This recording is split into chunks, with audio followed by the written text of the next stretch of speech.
charts. Every number one for 83 in the press. Ow! Every number one for the orange owl. Every number one for 83 in the press. Every number one for the orange charts. Every number one for 83 in the press. Ow! Every number one for the orange charts. Every number one for 83 in the press. And every 3 in the press. Wow! Yowza! Hello, I'm Ben, Hi, I'm Tom. and you're listening to Sunglasses at Night podcast, episode 2009. Yes, this is the podcast where the future is so bright that we've got to put on our time Ray-Bans Yep. and turn instead to the past via the lens of the ARIA charts, Australian Recording Industry Association charts, and have a look at what was number one that year, in this case, the year 2009.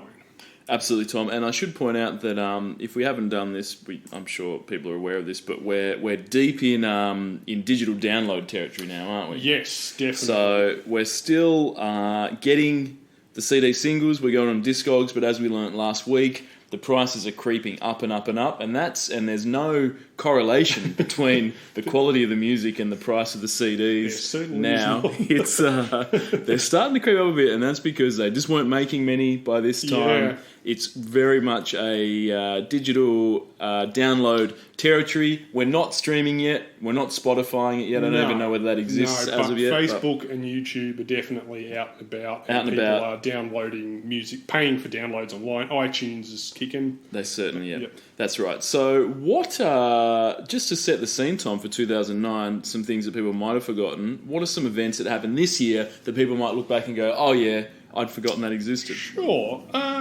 Well, it's sort of seemingly, apart from the usual natural disasters, it was a relatively quiet year, judging by the big headlines.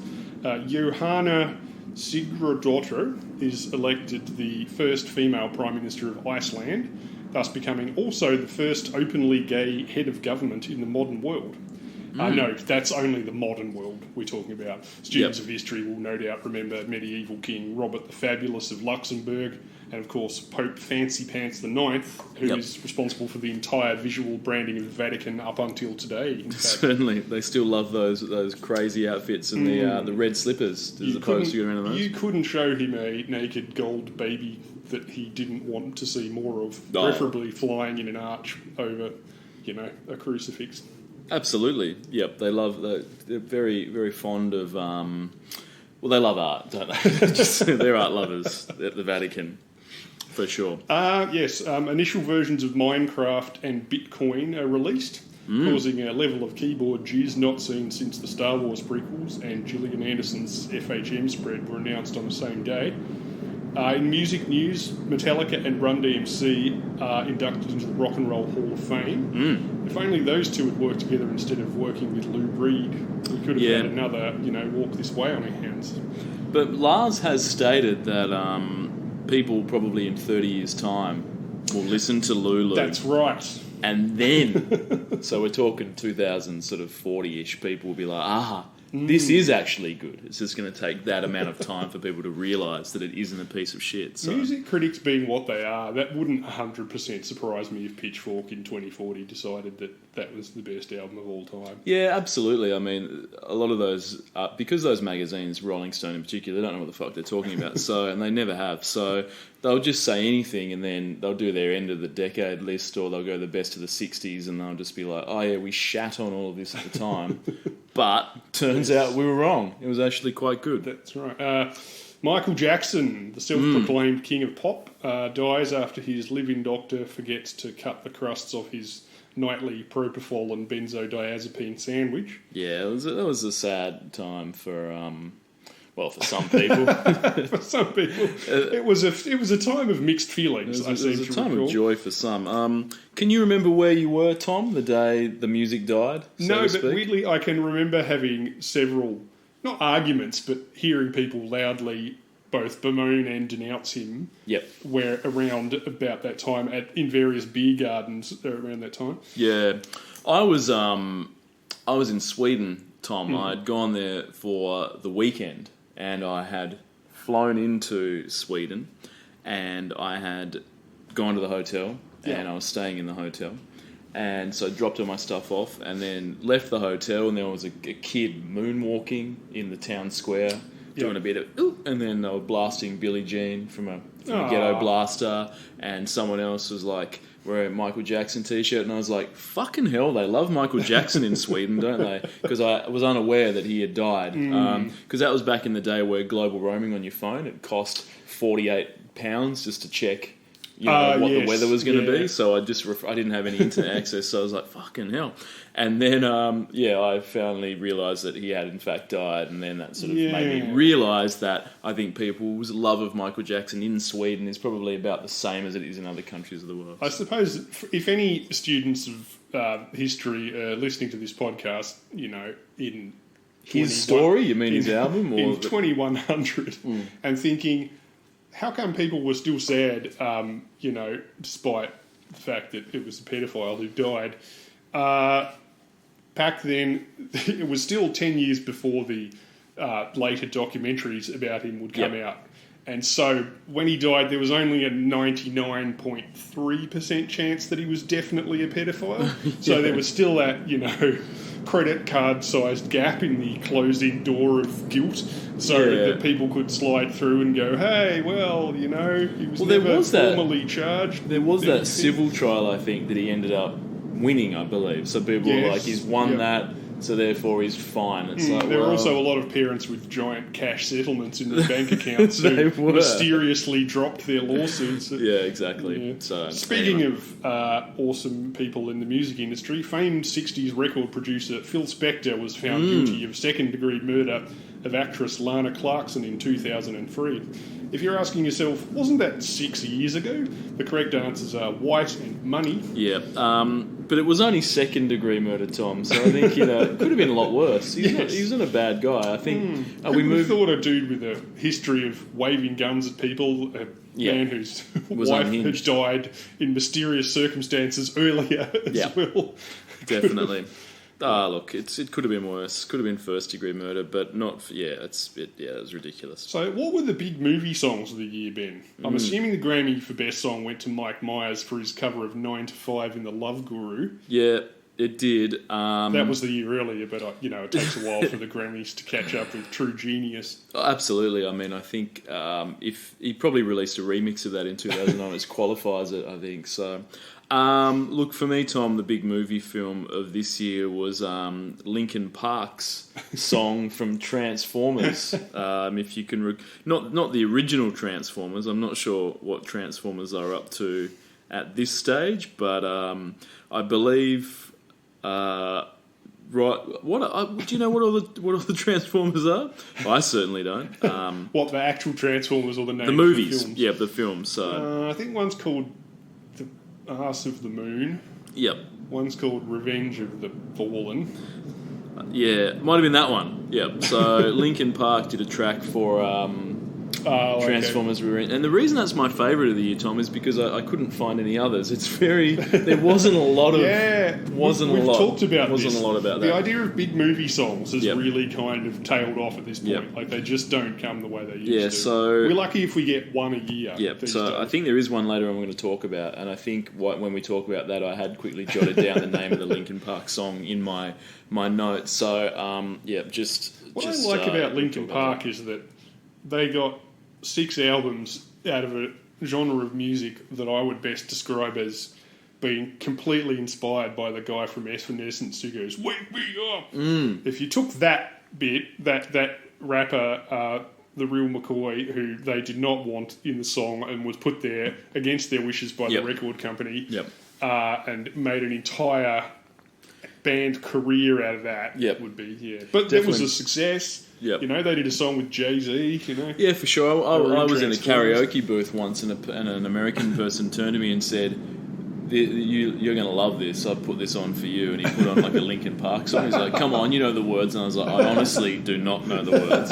And I think was that because you told him you like heavy metal? Oh, I don't know. I'm not sure what it was, but I don't even think I led on to that. But it was sort of weirdly. He just thought, you got a pulse. You're going to like Linkin Park. I think he expected me to do the rap bit. Like he was going to be he was going to be the Chester guy, the guy that does the singing bit. Yeah, and then I can't remember the name of the other guy. It's going to be Paul McCoy that does the rap bit in the middle. So, but anyway, no good. So anyway. definitely that Linkin Park song from Transformers. Sure. Cool. Yeah, well, shall we get on with the music? Yeah, absolutely. So 5th of January, 2 more weeks. It was more Gaga. Yep, Another one. she's still insisting we poke her face. She was absolutely still on that. So look, we talked about that last week. Up next is the first new song of the year, Jessica Mauboy, "Burn." Damn right. What can you tell me about this? Well, that was Axel's cue to yell, "Give me some reggae." Oh, yeah. Because Jessica Mauboy is an Australian singer from the Northern Territory Yep. who was runner-up on the 4th season of Australian Idol.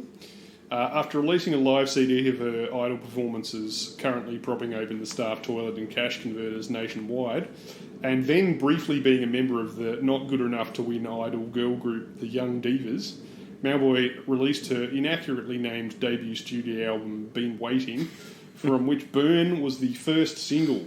Yeah, look, it is hard to say anyone had been waiting for this. Is this the first number one we've spoken about that I believe the subject matter of the song is contracting chlamydia? Is that right? So, the lyrics, there's something about pissing and it burn. Is that? Or I didn't listen to the song, Tom, but I assume it's that. So, Jessica's been coy on the subject herself, but if I had to look in the direction of anyone, Lee Harding, I'd say she's probably boned him, and that's where. Look, Sounds like it. when I was thinking of someone to say that Jessica Mauboy had probably contracted a sexually transmitted disease from, I was originally going to say Peter Andre, but I think he may have been a bit too old for Jessica Mauboy at this stage. So while people would have initially went, just found the reference to Peter Andre amusing, I think they would have also been equally as repulsed. They would have went, and then they went, but he's too old. So I took out Peter Andre. But interestingly, I was reading this week, Tom, that Peter Andre was mentioned in the UK High Court this week in a libel case. Oh, okay. So it wasn't his libel case. There's one of the British wags, the wives and girlfriends of a football player, is suing another one, suggesting that she said some things about her that were untrue. So during the course of the court case, one of the things that they raised was it was alleged that the person that was getting sued had slept with Peter Andre. Okay. So I thought you were going to say that they liked Peter Andre. No, it's alleged that it was slept with Peter Andre, and they pulled out a quote from an interview she gave in 2004. They were giving evidence and saying, "Are you someone that leaks a lot of rumours?" And she said, "No, I never leak celebrity gossip." And they said, "Well, here's a quote from an interview you gave in 2004, Tom, and this is what she had to say. Peter's hung like a small chipolata, the smallest trouser equipment I've ever seen." So that's the quote, and it's good to see that that's on the public record now in the court. So I only hope that some sort of legal precedent comes out of this WAG trial, and law students for years to come have to read through the case as part of their legal studies, and they come across that saying, "Oh, Peter Andre is hung like a small chipolata." That's good to know. Poor old Peter I Andre. know. Anyway, enough about that. Back on to Jessica. What do you got from him? Yes. She was discovered as the winner of the first Tamworth Country Music Festival in 2004 at the age of 14. Got signed to Sony and went to Sydney, cut a country cover of Girls Just Want to Have Fun. But sadly, it wasn't a hit and she went home again.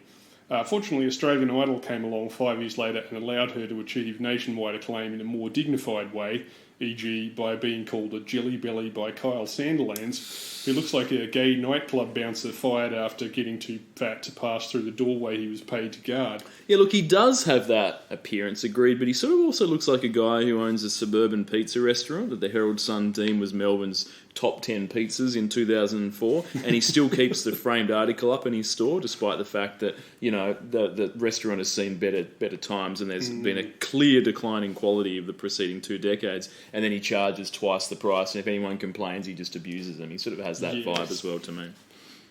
And he looks like he smells very strongly of Lynx Africa. Yeah, he does, Don't know for why. sure. Has he promoted that at any stage? It seems like the perfect tie-in. Look, the country cover of Girls Just Want to Have Fun, look, it's fucking garbage, admittedly, but doesn't have any of the power of the original, but she was 14, and I assume that she was made to do that as part of her winning. You've won the Yeah. festival, you've got to do a song, why don't you cover this? I was unfamiliar with her country origins, actually. I didn't know that that's where she'd started. No, I knew she was from the country, but I didn't know she was a country. Yeah, I mean, and that's sort of a popular road, as we've seen people like Taylor Swift or whatever. You do country for Increasingly 5 so, minutes and then you sort of go do something else. A child singing stint that goes nowhere can derail your entire career in music, but Jessica stuck with it and then did well on Idol, which can also Yes. derail your whole career in music. But, you know, she's into the third act now. Post Young Divas, which can also derail your career. She's lasted longer than any of her first forays into music would suggest that she should have. And I Yeah. don't mean because she's terrible, but I mean Child Star, Idol, crap, girl group. Yes. You know, by the time you're 22, you could be done with that sort of stuff. So the fact that she's still going now, and she got to represent Australia in Eurovision, She did. good on her. yes. Power to I Jessica think Malmberg. it probably helps that, unlike, say, Lee Harding, she can actually sing a bit. Like, she's not bad. And she does seem to have a bit of charisma as well. Yeah, whereas, I mean, especially, I didn't realise how young she was in this. I mean, 14's young to be trying to do a hit, even if it's a flop, but... this is only 5 years Yeah, later. so she's still a teenager when Yep. this comes out, and she sings better than you would expect for a teenager. Yeah, for sure. A bit like, what's her name, Gabrielle Chilmi from Yeah. last year. It's hard to hate someone who gets discovered when they're a teenager and does their first song as a teenager, because you're like, at that point, idol or otherwise, you're probably also just taking advice from people around you a lot too.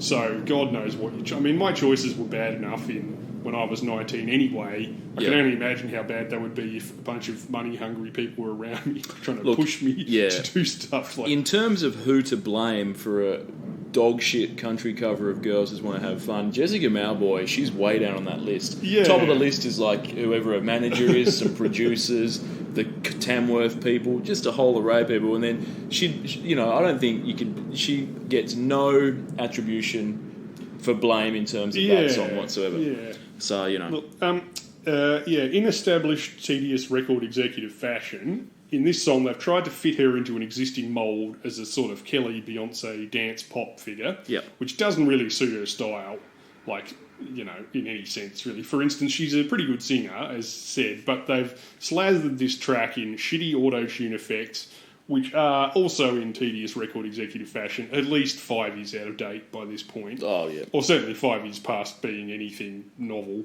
The usual result, as it is here, is a singer who looks sort of vaguely uncomfortable in their own video, much like Delta in her first Let's See If People Will Buy Me as the Australian Christina song. They've also borrowed the equally dated visual motifs of the Charlie's Angels movies, and that which were like as old as her country cover of Girls Just Want to Have Fun at this point, and that lighting effect where every shot looks like it's taking place in front of a camera phone torch inside a dark room, Yeah. as seen in Rihanna's video from 3 years ago. There's one bit where Jessica's splashing around in her clothes in a swimming pool in another location with no secondary lighting. I think it's meant to look decadent and sexy, but really it just looks like she got shit-faced and broke into the local learn-to-swim centre on the way to Abracababra. It does. Look, musically, this is about as derivative as it gets, to be honest. Yeah.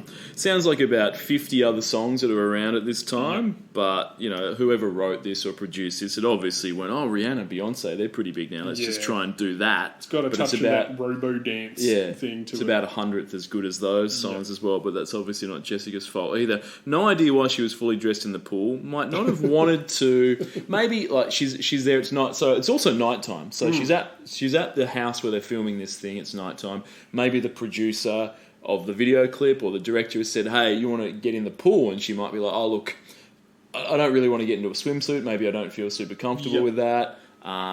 It's also nighttime, it's also cold, so how about we not do it? And the guy's like, I know, why don't you just get in the pool fully dressed? And it's like, well, I fucking guess I'm doing that now then. So, makes no sense. She looks like a fucking idiot. But anyway, it's like a ball gown as well. It's something you might wear it's to really the arias weird. itself. So, And anyway. it's sort of filmed from above, like, it looks like someone who needs a lift out of the pool and the guy's just not giving her a hand up. Yeah, look, really exactly. weird. As we mentioned earlier, Jessica was in the Young Divas Mark II. As you may recall, after Ricky Lee left the group and was replaced yes. by Malboy, who was able to work with Paulini, Kate, I Flip the Signs, that does the slow Yep. stop thing on building sites.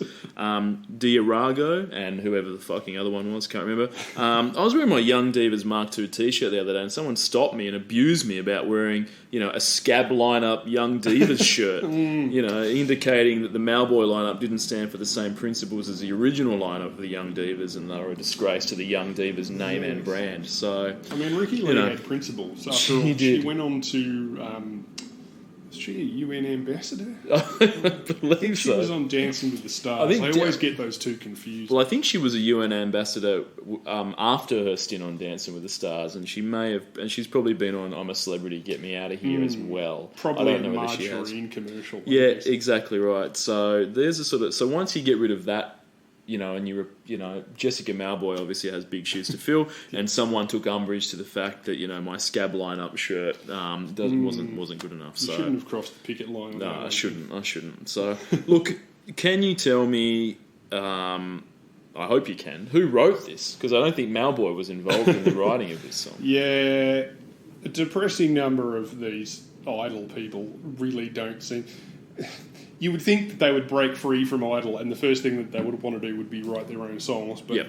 in fact the first thing they usually do is get on the phone, ask the operator what the international code is for dialing Scandinavia and call up, in this instance, Danish DJ/producers Jonas Jaberg and Mick Hansen, and also Taj Jackson, nephew and lifelong defender of Michael Jackson. Oh, good. Now, Taj's career to date includes dating Kim Kardashian in high school. Really? Yep. Fucking hell. Being in a boy band called 3T, and looking after Michael Jackson's kids when he died.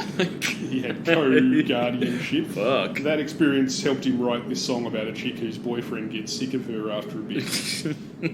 Lyrics include, when we're at the club, don't I shake it the way that turns you on? You couldn't take your eyes off of me. You know that I'm hot, but you want to make me feel like I did something wrong. Now, I'm guessing it was either cop off with Nathan from Blockbuster, wear Ugg boots onto the dance floor, or order black Sambuca shots in 2009. Yeah. Because that shit does to your stomach what a premixed fruit tingle does to beige upholstery. Oh, completely agree. Look, one thing that I find interesting about this, Tom, is that not only, X Factor, Australian Idol, before that Pop Stars, they're getting these young Australian talents, but they're farming everything else offshore. It's Yes. never, look, let's get a local, and that's the thing as well. I guess if it was a local, who was that fucking DJ from a few weeks ago? Remember, I can't remember that Australian dude that did that real shit dance song. With He was, TV rock. Who was the? I can't remember the vocalist on that. But that's the thing, like that guy. X Factor and Idol, they're not saying, all right, let's go and find some local Australian songwriting talent at least to get some local songs written, and then we'll get Malboy to sing over the top of that. They're going straight to Sweden, they're going straight to Denmark, they're going overseas. They're often recycling songs that have been written from someone else before. And all they do on the show is covers. Yeah, Anyway, it's bullshit. So yeah, that's no good. But that Taj Jackson story, it goes to show that Kim Kardashian was just attaching herself to anyone with any celebrity, even as a child. So this whole fucking, where she is now, this is 30 years in the making. This is like, that's Michael Jackson's nephew. You better date that guy. So, and it's just been that ever since. So It anyway. looked like the 3T thing looked like they pushed them. Like they had some videos that looked like money was involved. Yeah. Like it's not just people dancing around in a car park. But if they ever went anywhere, I couldn't find any evidence of it. Oh, they went. No, they didn't go anywhere. No, Yeah, I don't think so. no. Unfortunately. So look, there you go. People should have told them, look, you need 4 people for a boy. Oh, band. you do. I don't- 5, Yeah. maybe 6, possibly 7, pushing it, but 3, it's not enough. Yeah, no idea. Look, Jessica Malboy, she has 1 million listeners on Wow. Spotify. Yeah, that's pretty So good, that's good. for an Idol winner. That's good for the I Idol. mean, she's been in films and things. She was has. in what are they called? The Sapphires? The Sapphires, yep. Yep. So she does some acting as well. So she's a triple threat: dance, vox, and acting. Yes, dance definitely seems to be the thing Yep. she's less comfortable with, or this video. Well, to yeah, go by, exactly. but yeah. And this will cost you $5 on Discogs. See, I mean, like, if we were going by the best song costs the most, then this would be the best song we've ever had. But it's got to be what you said. It's just, Yeah, absolutely. They're printing less and less of these, especially an Australian single. And $5 for this, and that's actually pretty good because the median price for this on Discogs is $10.95. So save your pennies if you want a copy of the Malboys' first single, Burn. There we go.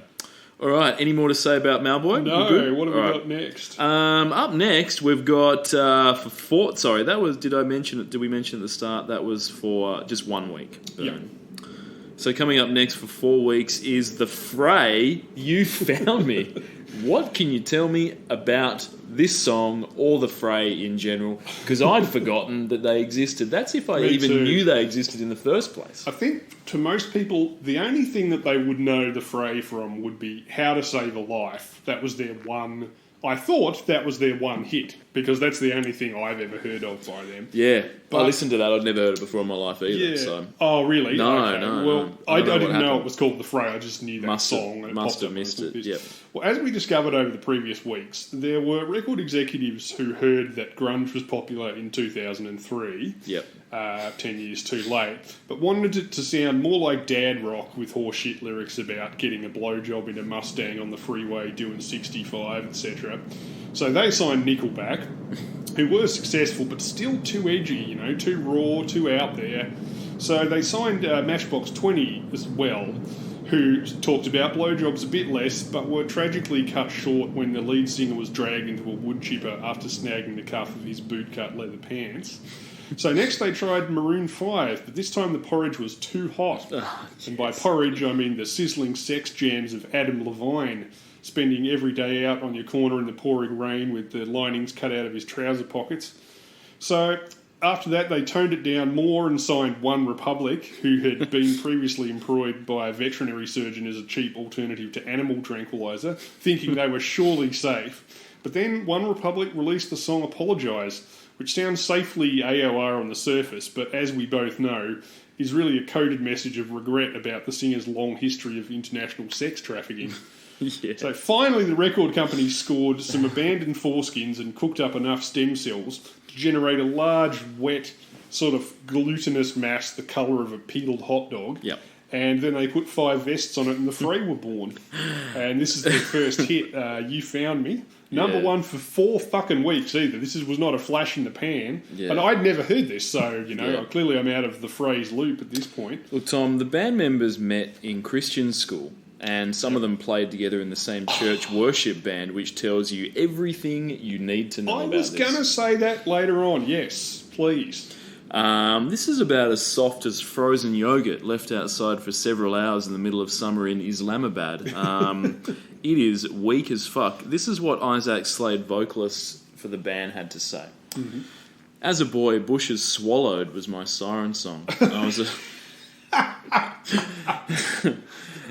Nothing off, never mind. No, I prefer the British guys who came along. I like- officially sounded the death knell for grunge I like by being the rip-off third artists. wave Yes. D-tier Nirvana. And not even one of their good songs, like one of their less good songs. I was a sheltered church child, and here's this man talking about living his life his way, doing whatever he felt like doing. Bush wasn't allowed in my house either, which made it even that more mysterious. Now, when Bush is banned in your house for being too extreme, it's safe to say Yes. this dude has never listened to any good music in his life, which That's explains why the band is so terrible. Because, Tom, there are generally 3 reasons. We've not brought this up before, but I think my research has shown there are 3 reasons why a band sucks. 1, they don't practice enough. Sure. Okay? Guys get together, they don't really practice much, they never get good enough to do whatever, so the band's shit. 2, lack of songwriting ability. Sure. Maybe they practice well, there's some dudes that, shred in their bedroom, really great guitar players, whatever, but they just don't have that knack of being able to pen a song. Yeah, They're very they good. don't have the riff factor. No, they're very, very good at, replicating things, but, when it comes to writing their own music, no good. Or 3, imagine that 1, you do practice enough, 2, you can write songs, Yeah. but the third reason why your band is terrible is just terrible influences. Ah, So- yes. you can write a song, you're good at your instrument, but what you're aspiring to is fucking garbage. You want to be the next Kid Rock. Yeah, exactly. Now, I'm not sure which category the Fray falls into exactly, but certainly I think if, Bush's Swallowed is where you're aiming for. That's right. Yeah. If you fall even a millimetre short of that, you're in garbage territory, and I think that's where these guys have come. Not even Garbage the Band territory. No, just actual trash. Garbage So look, the guitarist from the Fray first married at the age of 19, and that's what happens when you won't let people dick until marriage. Yep. They get married about a decade and a half before they should, and as expected, they ended up divorcing, as this guy did. He then started dating an actress. Well, I say actress, she's best known for a role in the Vampire Diaries, but look, this is how it works. Yep. You're a Christian, you get married when you're 19 because you just want to bang, and that's what you have to do. Then you get divorced, and then you're in the Fray, so then you can upgrade, I guess, into F-tier actresses. So that's what this guy's done, exactly as Jesus would have wanted. Mm-hmm. You get married as young because no sex before marriage, but then you divorce whenever you want, and you go on and get someone more attractive or hotter. So, it's how Jesus rolled, and that makes perfect sense, I think, for the Fray as well. So, yeah. Oh, look, man, I'm so glad that you said that, because looking through the lyrics for this, I just couldn't help but think that this is, it's obviously a stealth Christian song. Oh, yeah, no doubt. We haven't coined a word for that, but we have come across several of them. There's a handful of princes that are like that, because he would sort of go through Christian phases, and also because he basically treated women's vaginas with the same reverence that one would normally treat for, the Holy Spirit and the rest of the Trinity. So it was often difficult to tell whether he was talking about vaginas or God, or possibly both at the same time. So, but less interestingly, you do also get stuff like this, where the band look like they came from a Christian school, they sound like they, had to cut off their Bush album tap because their parents found them and acted like they'd been worshipping Satan on their nights off. Exactly. And then they come out with this sort of stuff, and it might not even be conscious. It might just be the background training coming through. But yeah, look, if the Fray had gone to school in the 80s, where I did, they would have been called the Gay for 11 years. I'd say so. And either gone into accounting or accepted who they really are and started doing high-energy disco pop instead. Obviously, homophobia isn't great, don't get me wrong, but evil contains the seeds of its own destruction. In this case, for instance, shitty actions often have positive knock-on effects. Electing a rapist kickstarted the Me Too movement. Yep. The invasion of Ukraine could be the end of Putin as the world leader. And the Fray being called the Gay for 11 years would have meant I didn't have to listen to this song. Yeah, I think that holds up. That holds water for me, Tom, as well. Yeah, they are. I'm not condoning it. I'm just saying, sometimes, No, absolutely not. No, you're not condoning that. But yeah, of course. One thing I will say about them, though, Tom, is that they refrained from releasing a Christmas album. Dropping only a Christmas EP. So they just realised that even these guys determined that a Christmas album is a project of diminishing returns, and figured they could reduce the costs by booking just one day at the studio and pumping out 5 Christmas songs, and that should really suffice. Sure. They do O Come Emmanuel and O Come All Ye Faithful. So they do 2 songs about coming in a 5-song collection. Read into that as you will, Tom. Both very Christian Christmas songs, it's worth noticing. No Frosty the Snowman. No, exactly right. Look, this is obviously a stealth Christian song, we both know it. Mm-hmm. But according to singer Isaac Slade, You Found Me is a tough song for me. It's about the disappointment, the heartache, the letdown that comes with life. Sometimes you're let down, sometimes you're the one who lets someone else down. Yep. It gets hard to know who you can trust and who you can count on. Now that's valid, although you need to be pretty good to write a song about that. Say, the song Let Down by Radiohead, which isn't either boring as hell or just grim as fuck. And Isaac isn't pretty good, or he wouldn't be in the Fray. No. So instead we get stuff like Lost and Insecure, You Found Me, Lying on the Floor, Surrounded, Why'd You Have to Wait, Where Were You, Just a Little Late, You Found Me. Now, it sounds like this means something powerful to the singer, maybe a death close to him, maybe addiction recovered from, or someone lost to addiction or something.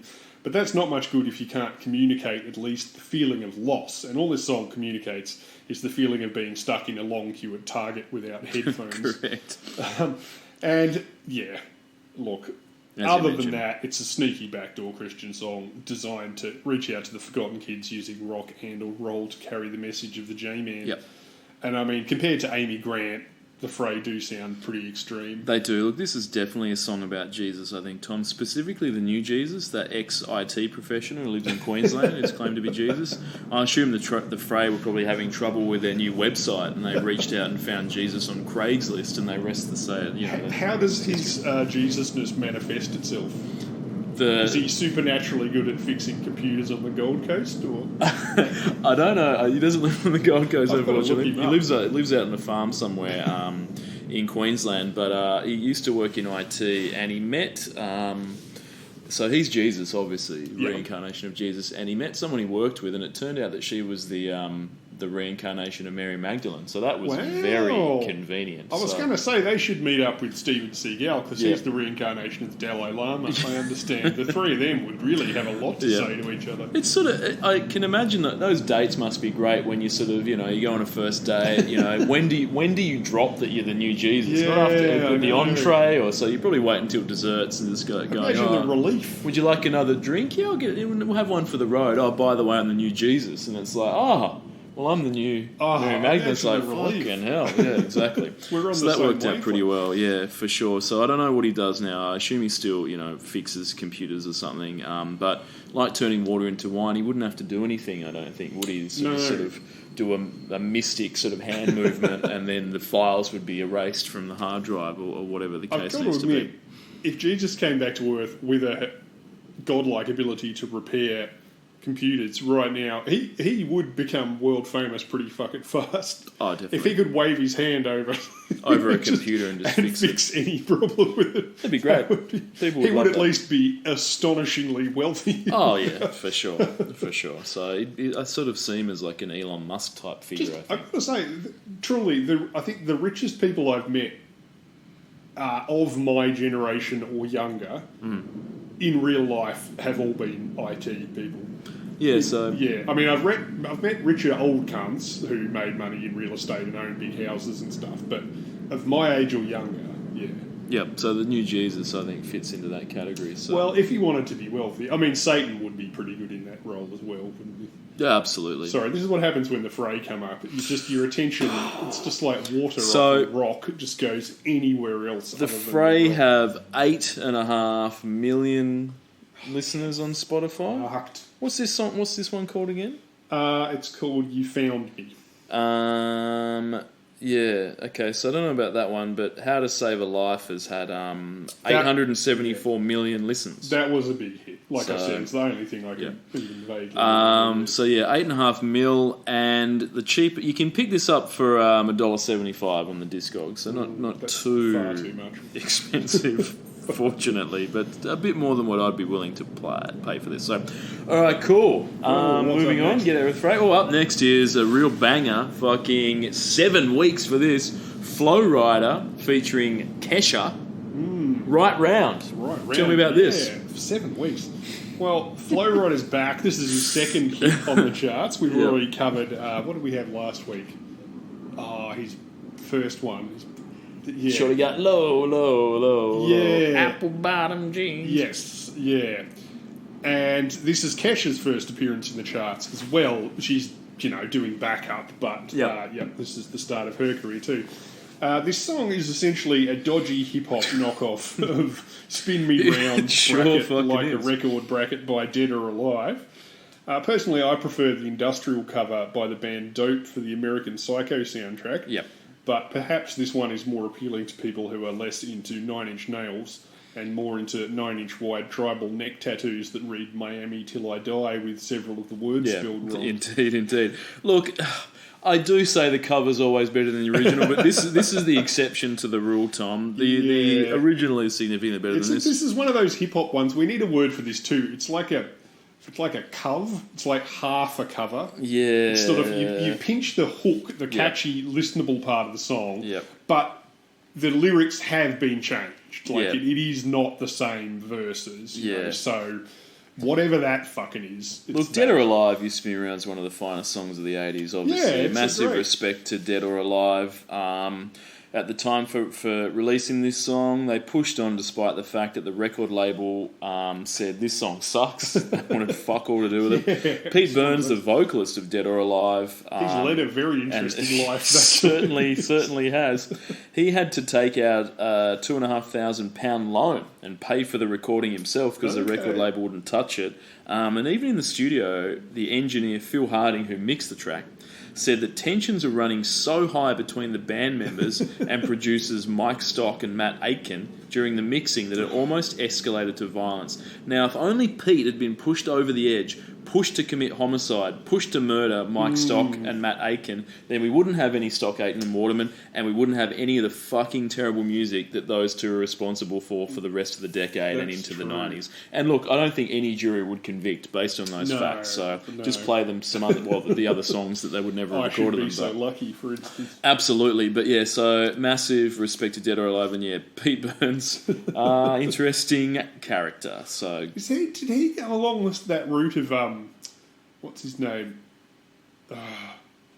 Genesis P. Orridge type of thing, where he got so much plastic surgery that he essentially turned himself into a different person? Is that who I'm thinking of? I don't think I might he be doesn't. getting a number of British pop eccentrics confused. No, you're completely thinking of the right person. Like he looks absolutely nothing.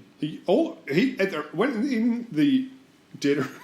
Yes, yeah, he's sort of transitioned, sort of, but yeah.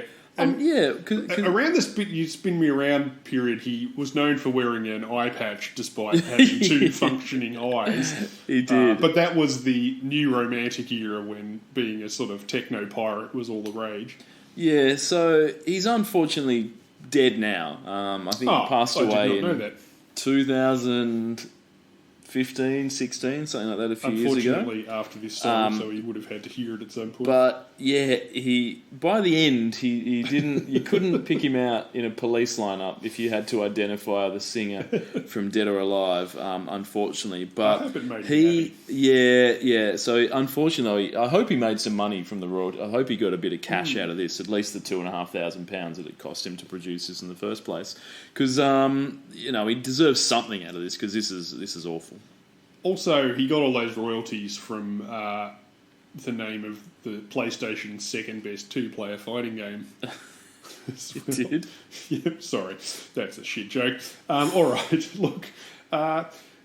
Compared to the original, this Flow Rider Right Round featuring Kesha, instead of using the analogy of comparing a rotating LP to the dizzying experience of falling in love, this song compares getting a blowjob to having your head rotate like the chick in The Exorcist, an experience which would certainly be fatal if Steven Seagal movies had taught me anything. Yeah, absolutely. Look, it is sort of weird.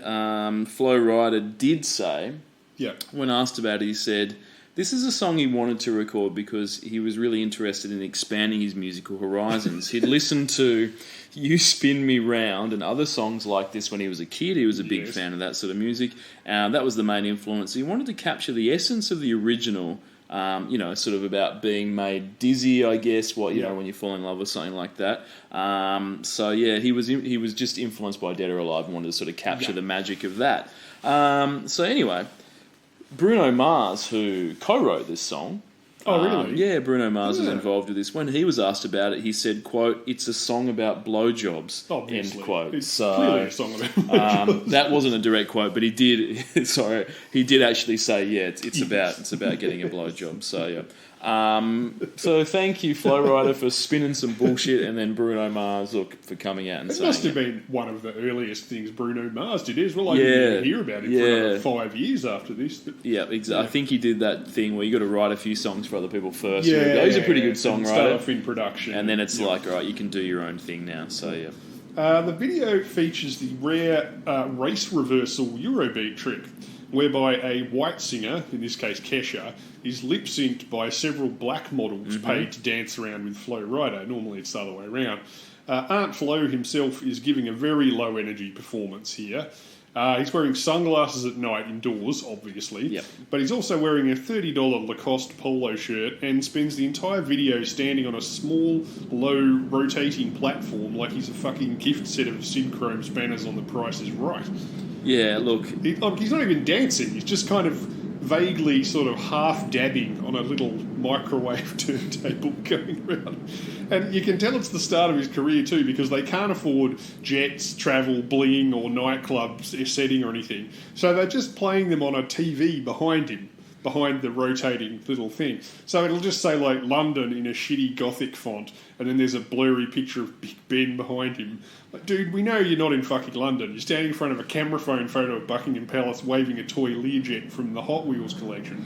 Nobody's fucking fooled about this. it is an extremely low energy performance from Flow Rider. Dude looks like he was giving it about 10%. Like, it's Yes. just, and you're right, it's sort of, Generally speaking, I wouldn't say, if you're going to do a rap song with a video, don't use the song for the video that's the one on the album bragging about how much money you've got if you can't afford to at least make a rich-looking video. Oh, If you exactly. can't afford to rent a Rolls-Royce for an afternoon, then don't pick a different song to do the video for. yeah, completely agree. Look, Flow Rider demands obviously the finest items for his video clip, and when he asked for roller skates and jetpacks and they said not this time, he went, well, fuck it, I'm just phoning this one in. Yep. Because, yeah, it looks weak as shit, so I don't know. Kesha didn't want to be in the music video. She was approached and asked if she wanted to go. really? Yeah, Oh, yeah, they asked if okay. she wanted to go in them, and she said, I think because she hadn't released any of her own singles at this Yeah. time. So, It's like that Katy Perry thing.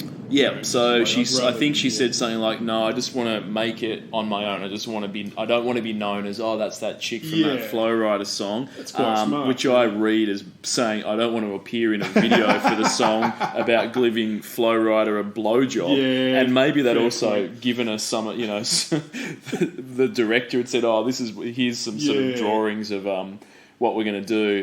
This is what's going to happen." And she went, that sounds bullshit to me. I'm sitting this one out." Yeah, So- I do know too. I don't know if it's something to do with that or not, but in the American release, she's not.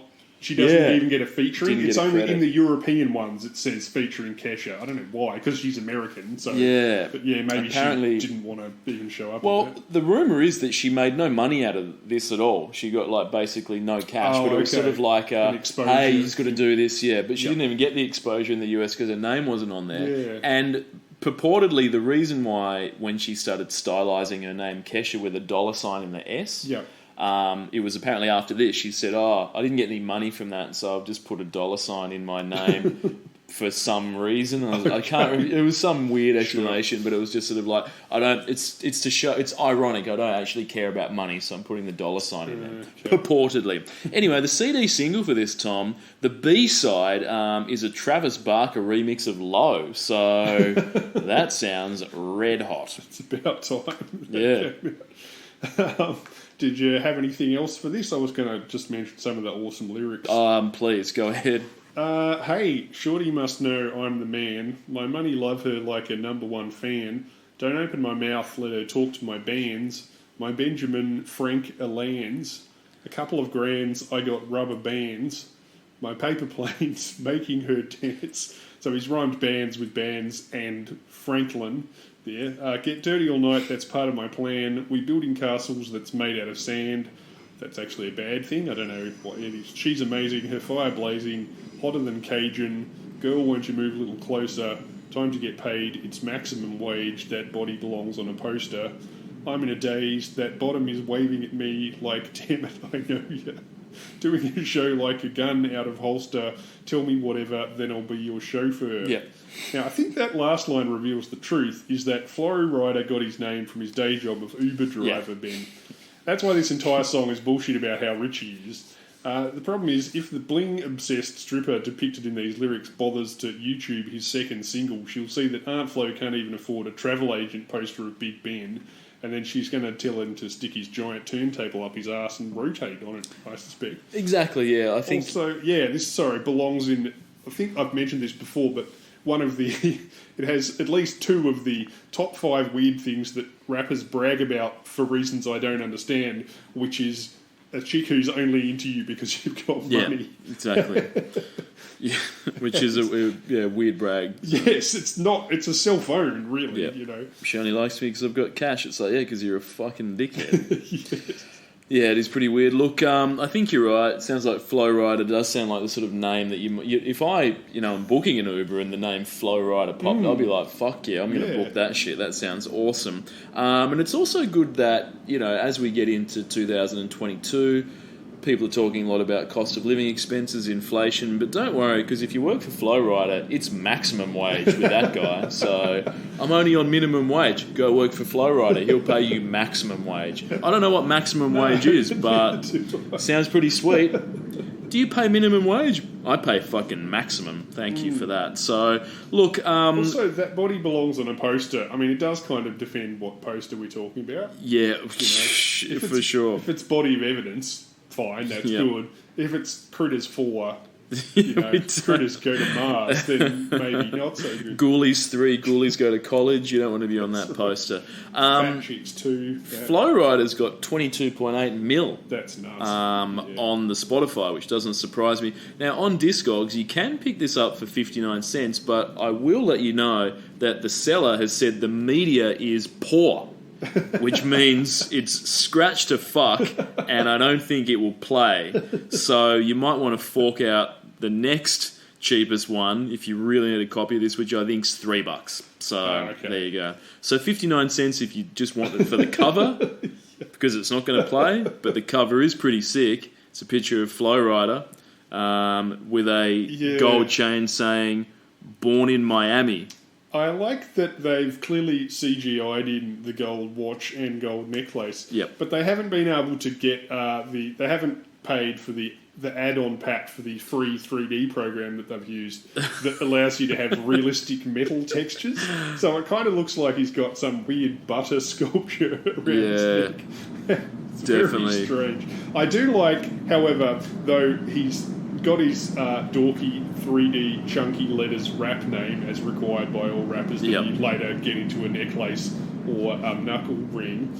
Except he's incorporated the shape of the state of Florida into his name. Which is fucking so good. I mean, yeah, that's I love pretty it. great. I truly wonder who, in terms of listenership, wins the King of Miami, whether it's Flow Rider or Pitbull. Oh, Like, Jesus. who do you reckon is the, I'd hate to choose between those two. I'm going to throw 2 Live Crew into the ring as well. Oh no, but they're actually old and a bit more interesting. That's true. These guys, in terms of, I think we do have a record though for the Discogs. If you want to get a copy of this on 12-inch, and who wouldn't, it's going to cost you $70. Whoa, okay. So Jesus. yeah, this They can't impress one many for of sale, $70, and the B-side is an instrumental version of Right Round. So don't go and spend the $70 thinking you're going to get the Travis Barker remix of Low. No. You drop the cash, you flip the record over and go, this isn't the drummer from Blink-182 with a blessed tattoo under his eye doing a remix of Low. This is something else. So just want to give that forewarning. Is Don't want that to- who Travis Barker yeah, is? that guy who's engaged to one of the I Kardashians thought it and was has that blessed guy him who as I murdered see. all those people in Taxi Driver, but I think I'm thinking of something else. So yeah, Travis, you're going to need the CD single for that Travis Barker remix. Just letting you Sure. know. Anything else to say about the Flow Rider? No. Good. No. So who's up next? Who have we got? Oh, well, Tom, the first time, and dare I say not the last, for 2 weeks is Taylor Swift with Love Story. Sure is. Their entry to the Aussie number ones. The old Yeah. Tay-Tay in here. What can you tell me about this, Tom? This is, not that anyone probably needs to know this, everyone I'm sure already knows, but she's in country mode at the moment, is that correct? Yes, or she's sort of mid-crossover. Mid-crossover. She's doing a Shania Twain, she's doing a Leanne Rimes Yep. and stuff. Yep. Is this her Can't Fight the Moonlight? Is this that from Cody Ugly? Yeah, I think so. Does it have a fiddle in it? It sure fucking There you go. does. All right, we're Bet still in you country tits it does. territory. All right. Oh, definitely, yeah. Tell me about this. It's still got country twang, a touch of it anyway. Hmm. It actually doesn't have country twang, it's got country production, but yeah. Taylor said she was inspired to write Love Story when she was going through a difficult situation with a boy she liked, a rich vein that she's still mining to this day. The song has been rumoured to be about 2 singers, the first being Joe Jonas of the Jonas Brothers, or the poor man's Hanson, as I like to call them, since it was recorded in March of 2008, just a few months before she actually started dating him. And the second Reuben subject of the song is Boys Like Girls frontman Martin Johnson, whom Swift had a brief fling with in 2008, and collaborated with to pen the band's track Two Is Better Than One and her song If This Was a Movie.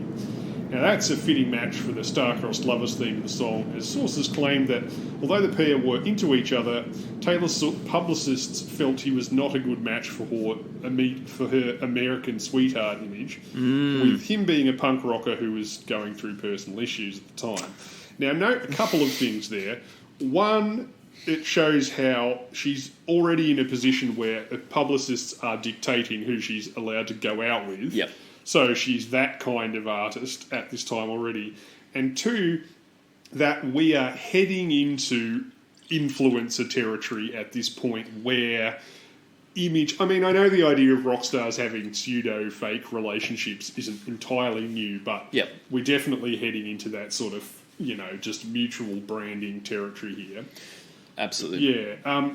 She chose to portray the story of Romeo and Juliet in the song because she felt like she could relate.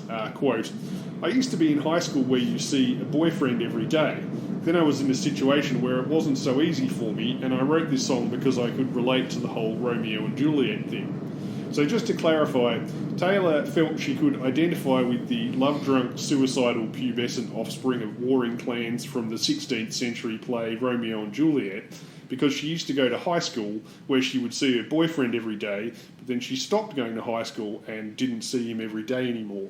Yeah, what the living fuck is she talking about? I mean, referring to Shakespeare when talking about music and songs in general, is that to give it some sort of level of credibility in her mind or other people's minds? Is it like, why did you write this song? Oh, well, Shakespeare inspired me to do the lyrics, and people go, oh, Shakespeare, this must be quite literary, it must be of high quality. Yes. But clearly in this point, bringing Romeo and Juliet into the story that you've just told makes absolutely no fucking sense. Maybe if Adam Sandler suggested that Hamlet was the source material, don't mess with the Zohan, people would be like, oh, it's a literary piece that Adam's doing with this one. So, look, I don't know what's going on. Obviously, you mentioned before about Taylor mining relationships. She's strip mined for relationships to the point of causing irreversible environmental damage to the very concept of relationships at this stage. If you went out for a coffee with Taylor and she asked for a flat white, but you accidentally ordered her a latte, that's about 3 albums worth of material for her, I'd say. But I do like how people enjoy speculating about who the songs are about. Even back then, even in 2008, they were working out, like, I don't even fucking remember. Oh, she dated Jake Gyllenhaal for 2 weeks just before the album came out. It must be a song about like that. Girls, for Christ's sake. So she also dated a guy called Cord Overstreet. So I assume it's pronounced Cord. Could be pronounced Chord, but I assume it's Cord. She dated Roger Fake Name. Roger Fake Name. So he was really big for a while. fucking hell. Yeah, the Romeo and Juliet thing. Chord Christ. Overstreet. Yep. Holy fucking shit. Yeah. That sounds like a cartoon character, like a puppet from the Puppet Show. It does. Sure. Okay, did you watch the video? What did you make of the video? Now, at the start, she's walking along, she sees a boy sitting under a tree. Now, I don't know whether I blinked for a bit and I missed the sort of hazy soft focus that indicates we've travelled back in time. Was it meant to be set today and they're just wearing real old outfits? Or was it meant to be her daydreaming about life back in the past or something? Couldn't tell. Anyway, it was just sort of a typical, mid 17th century something people dare. Who knows? It was fun. Like generic period. What Americans, like. Well, what that's what I have to say. What did the general public have to say, or what does anyone refer? What are people talking about the video clip? What are they saying? I mean, you'll be relieved to hear that the song's music video was described as timeless by Taylor Swift. Oh, good. Love Story's plot was a timeless scenario. I think it could happen in the 1700s, the 1800s, or 2008, which is exactly as geographically specific as the video is. Yep. Not the 1900s, though, or the 1600s, or perhaps the 1500s when Romeo and Juliet was written. But yeah, I'll tell you one thing. She's fucking lucky that Wes Carr came out with the song You at the arse end of last year, because otherwise this would 100% win the worst song title of the decade award, I reckon. love story. For Yeah, God's I mean, sake. geez, it couldn't get more generic. In her defence, she's only 20 years old here, so she probably wrote this when she was still a teenager. Yep. Also, at this point, she's being pushed heavily as a country crossover.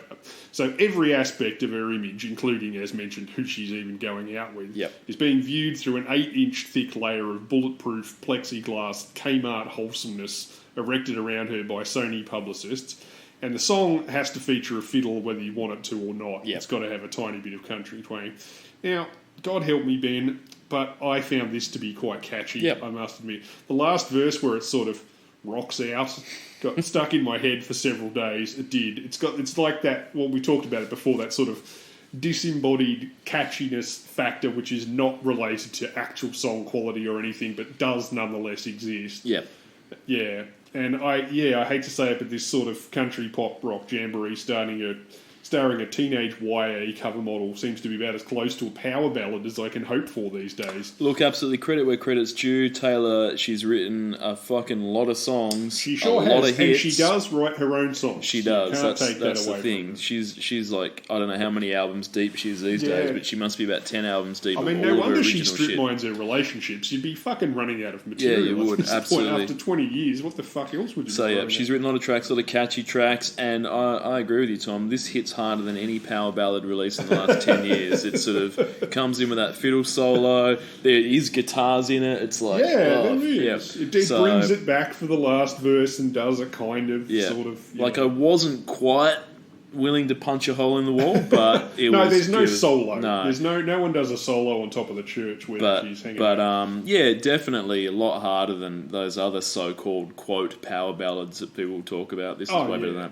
that. This is tougher than fucking The Fray, This which is this supposed to be a fucking- rock this song, is hard as nails. but it's compared to like The Fray. yogurt that's being fed Definitely. through a blender in case it wasn't runny enough. Yeah.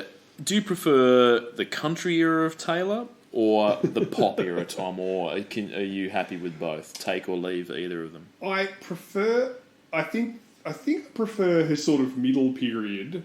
Yep. Where I think in the modern stuff she's falling down that Gwen Stefani thing of trying to sound too hip hop. Oh, yeah. Because hip hop is kind of the prevailing pop style of the 2010s. Yep. And the 2020s as well up until this point. And that gets embarrassing because although she is, as you see in this in this video, she is spectacularly attractive. I have to say, the first thing, it's the same as with, I mean, I know reducing people to their looks, is, fairly lame and unimaginative, but there are some people like Shakira and Taylor Swift where the first time you see them in any context, your first reaction is just to go, fucking hell, that's a very attractive person. If you found out she was the ambassador for Ecuador, you'd go, Jesus Christ, Ecuador's punching above their weight in ambassadorship territory, but she just happens to be a country crossover person. But she's also very, very, very, very Teutonic and white looking, which is perfect for country pop, but when she starts wearing bling and trying to use stuff that she read off Black Twitter, to introduce songs, it just gets really embarrassing. So I reckon the sort of middle bit where she's just doing fun pop stuff, I reckon that was her, And she was only halfway through her boyfriend's list, Whereas now it seems like she's starting relationships just so she'll have something to fucking write about. Yeah, exactly. And What if I went out with a death metal vocalist for 2 weeks? How could I get an album out of that? Yeah, should be able to. And also, we should mention that Taylor is going to the effort of re-recording all of her old albums. Yeah, that's right. So Why was that? Because she felt like she was under some unfair contract or something, and yeah, so didn't she get her own way. Well, yeah. she has a fuckload of money, obviously. Yes. So what happened was, I think the record label which she was signed to, Yeah. I believe that got purchased by someone that I think maybe a former manager or something like that she just doesn't like this person. And they And own then- the rights I to believe her so. earlier recordings. And then I think okay. they might have even sold the rights to her music, Yeah. but they didn't say, "Hey, we're selling the rights to your music, Taylor. Do you want it?" She probably would have just bought them Yes. back herself. Yeah. But I believe they were sold to someone else, and she's like, "Well, I didn't even get the opportunity to buy them, so I'm going to make that music worthless because I'm just going to re-record all the albums again, put them on Spotify, say to the fans, hey, you can just listen if you want to listen to those songs, why don't you listen to the albums that I've recorded myself? And is that what the Taylor's version thing Correct. is from? Yeah, exactly. I didn't know what that. So I thought it because was she's like written a all the remix. because she's written all the songs, she already has all of the songwriting rights. Yeah, she owns she just those. doesn't own She doesn't those own the specific master recordings. recordings. Yeah. So if she records them again, then it makes the other ones less valuable. So it's very clever, but it's a very time-consuming process, and I imagine, I also imagine that for an 18-year-old Taylor Swift and a 30-year-old Taylor Swift's vocals probably don't quite sound the same, you know? Like, you No. change. So I'm not sure whether she's tried to do it exactly note per, like, I don't know whether She's probably a better singer now. I would have. and thought. also, the songs that 10 years on, you're like, actually, that's a bit of a shitter. Do you, like, still just do it again and go, oh, fuck, this is actually hot garb? Or do you sort of tweak it a bit or leave it off? So, I don't know. I think she's just going, I think she's just doing the whole fucking thing, though. So, yeah, I mean, power hats to off, her. hats off for effort. Also, hats off for being kind of low grade. I have a low grade. It's not very good karma wise, but I have a low grade respect for people who hold a grudge for a very long fuck time, yeah, absolutely. and will go to great lengths to get back at someone Yep. who they felt they were fucked over by. For It's sure. like that. It's like that. Finding out that Gwen Stefani song "Holler Back" was about, rather than what I'd thought, which was about guys yelling at you from a car about you being a hot babe, was actually about how she read in an interview that fucking Courtney Love called her a cheerleader. said she was a cheerleader. Fuck Not that. even in a derisive way, really, just in passing, Yeah. and then she wrote a whole song. Just about went, yeah, fuck you. it. Yeah. So, look, tell me about Taylor's early lyrics. How did she go here? Okay, yeah. Because you were Romeo, I was a scarlet letter, and my daddy said, stay away from Juliet. But you were everything to me. I was begging you, please don't go. And I said, Romeo, take me somewhere we can be alone. I'll be waiting. All there's left to do is run. You'll be the prince and I'll be the princess. So, okay, she's only a few years out of high school, to be fair. But I'm guessing that she got a C- in English Lit because she seems to think that, A, the Scarlet Letter takes place in Romeo and Juliet. It's a completely different thing. B, the Scarlet Letter in the Scarlet Letter is a person, not a letter. C, the male lead of the world's most famous play is called Juliet. D, that Romeo and Juliet has a happy ending where the couple elope together. And E, that Romeo and Juliet were a prince and a princess, which they definitely were not in the film. They're Yeah. just like rich people kids. Yeah, You look, know? in terms of the Romeo and Juliet stuff, she fucked up a lot of the details.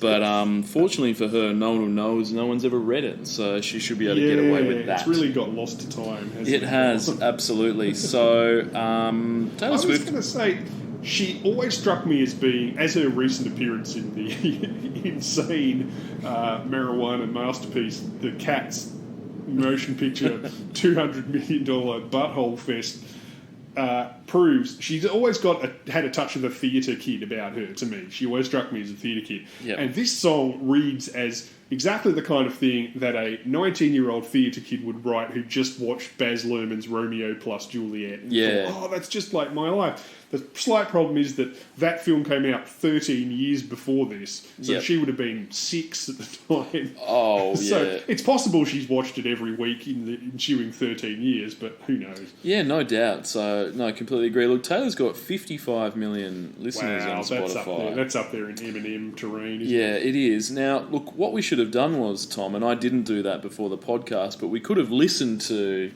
this, and then we could have listened to Love Story Taylor's version, Oh yeah, and we see could how have they been compared, like, yeah. oh, they sound exactly the same, or she's done this. So, if any more Taylor songs show up in the future, I will do that. I will listen to that. Surely they will. Oh, I've got absolutely no doubt they will. Now, the cheapest one for the single I could find on Discogs is $15.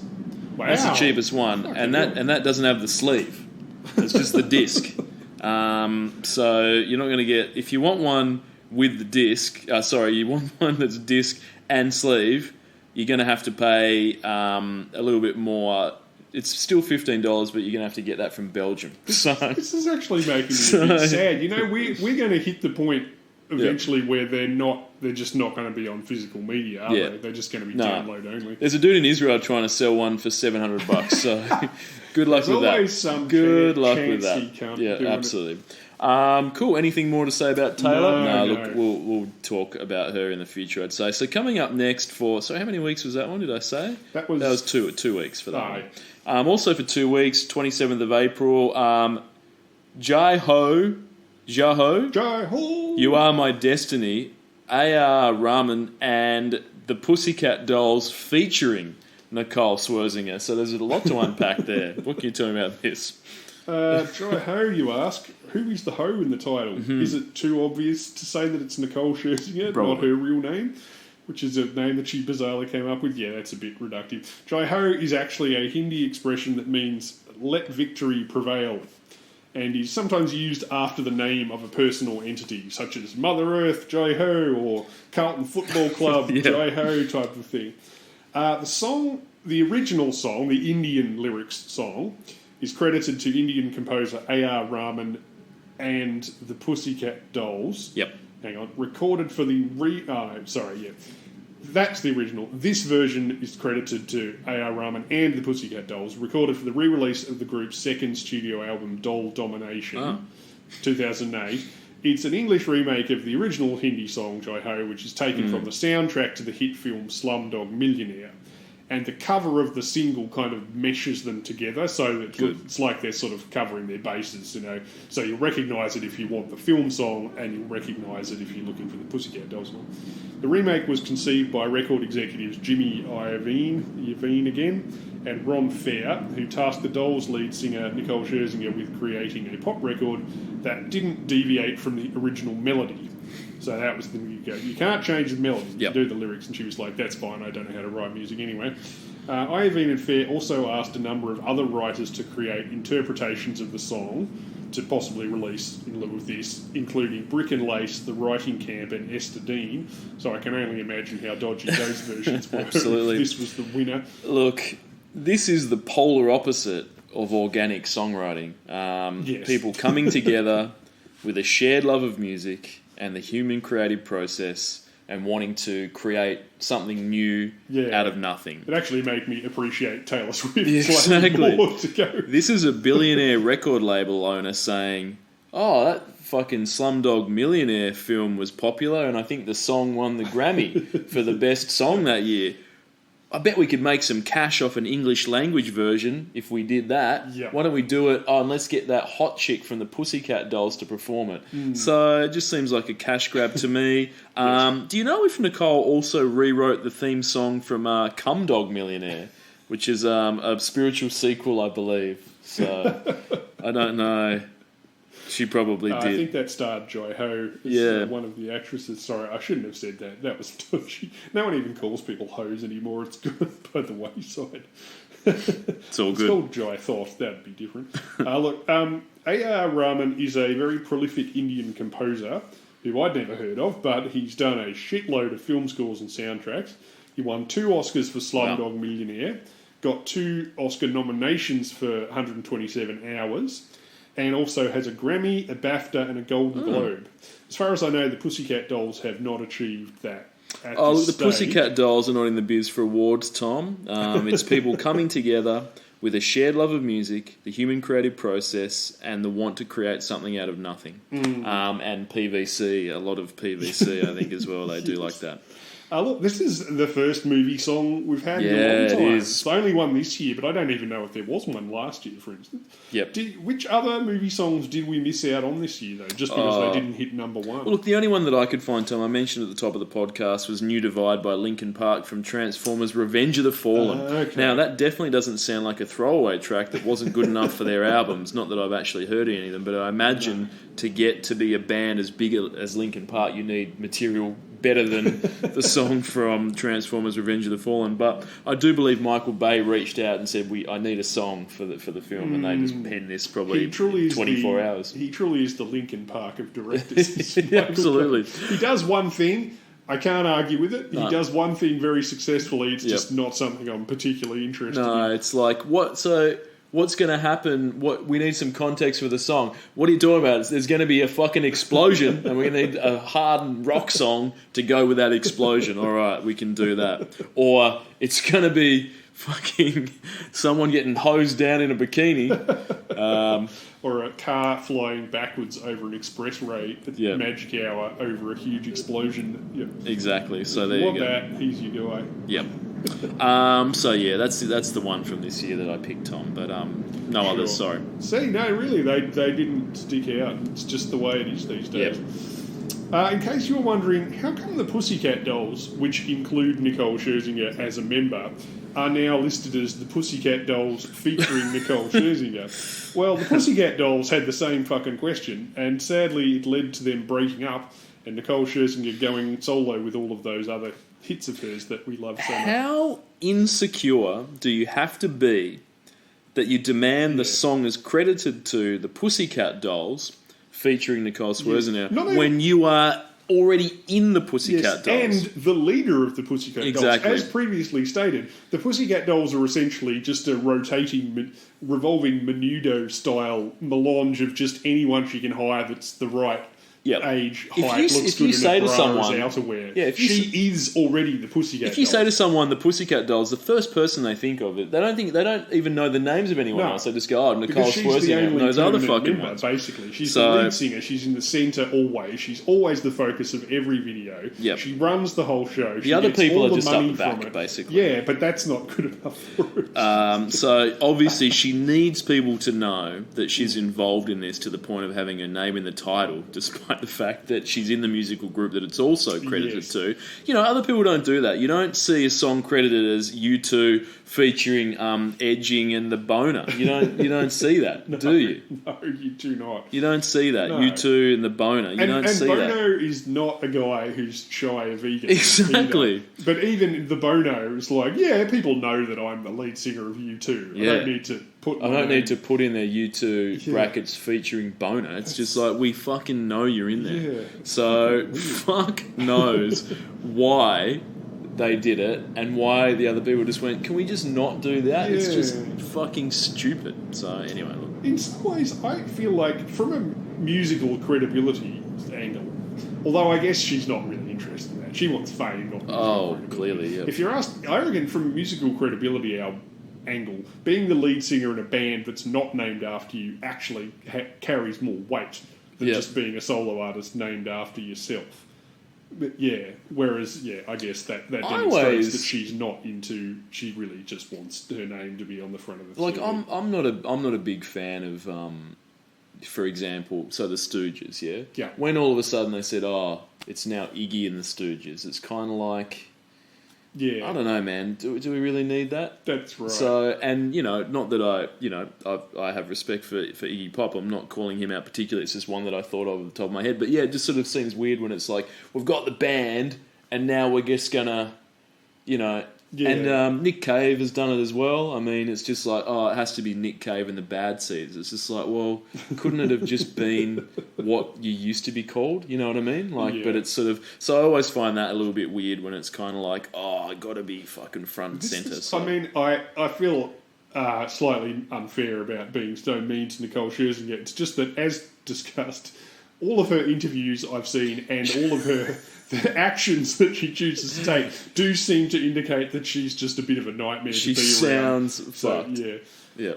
Yeah. If I hadn't found out that was what led them to break up, I might have just suspected, maybe they just edged her out Yeah. because she's so irritating. But look, Nicole is part Hawaiian and part Filipino, but that doesn't stop her dancing around in full Bollywood get-up for this video. Yeah. Including face paint, Hindi dress, eye makeup, etc. I'm not saying that's a cancellation offence, I'm just saying it's tacky as hell. Yep. Especially for a song from a film about crushing poverty in a different country. Oh, and the Indian market set they're posing around in the video with the trams. Yep. As sort of featured in the film, is actually the Tramway Museum in Austria. Oh, God forbid they fantastic. actually go to a third world country to film it and maybe Of course. accidentally drop some money on the locals, for the culture definitely. or... But look, I imagine Tom, a appropriate. stroll along the Danube is just like sitting by the side of the Ganges, flaming corpses, antibiotic-resistant flesh-eating bacteria in the water, those sorts of things. So, yeah. Yeah, what else? Did you have any opinions? How did you feel about this song? Oh, it sucks. Not for me. Move on. What about the lyrics? You know what it reminded me of? Yep. It reminded me of those sort of mid-90s to mid-aughts World Cup football songs that we would do. They're kind of like Eurovision in that the chorus is always like Jai-ho, it's always some not quite English pronouncement of celebratory, with a chorus that even drunk English people can sing along to. Yeah. But then the lyrics kind of just are this melange of semi-sense. If and 2009 nonsense. was a World Cup year, I guarantee it would have been Yeah, used. So. it definitely has a Ricky Martin vibe to Yeah, it. definitely. What about the lyrics? Well- What was Nicole able to conjure? Well, similarly, yeah, they'd have a sort of cobbled together feel. Escape away, I'll take you to a place, this fantasy of you and me, I'll never lose the chase, I can feel you rushing through my veins, there's an ocean in my heart, I will never be the same, just keep it burning, yeah baby, just keep it coming, you're going to find out baby, I'm 1 in a million. Well, she was 1 in 5, but apparently that wasn't good enough. Oh, look, she's yeah. selling herself short. I think on the irritating scale, it's more like 1 in a billion, I'd say. So. Yes. Well, yeah, I mean, those lyrics, they sound like something that you would put to go between the choruses of a song that you had no idea what it was actually about, and you just, Yeah, exactly. Look, the Pussycat Dolls, they've got 9.9 million That's way too monthly many. listeners on Spotify, which is amazing seeing they only had 2 albums and not that many hits. No. So, but don't you? I mean, we've talked about that's a fucking banger. I listen to that every day, so I'm responsible for this, Tom. Yeah, they didn't write any of their songs. You Are My Destiny, that's been streamed 100 million times Okay. on Spotify. But yeah, compared that to Don't You, which has been streamed 400 million times. So that's obviously the bigger of the song. Yep. You can pick this up on Discogs for $2.89, which yeah. is actually pretty cheap By by the today's current standards. Yeah. Exactly right. So, look, that's the Pussycat Dolls. Good to see those guys back in the charts. I don't know. I'm sure Nicole probably, I hope she doesn't, but I'm sure she'll be back in the future with some, solo bullshit probably. So, anything else to say about that? No. What have we got next? So we're into May now. For 1 week for this, Eminem, We Made You. I'd forgotten this one. Oh, so had I. Yeah. What do you got to say? It's kind of a return to his earlier... He's been away for a while. He took a 3-year sort of hiatus. Mm-hmm. This kind of feels like a return to his earlier sort of sillier stuff. Yep. I understand most of this album was not like that, but they dropped a couple, and the record company, again, probably felt safest going with something that they felt like people were familiar with. Yep. The melody is built on a sample of B-tier easy listening standby Hot Summer Nights Good. by Walter Egan.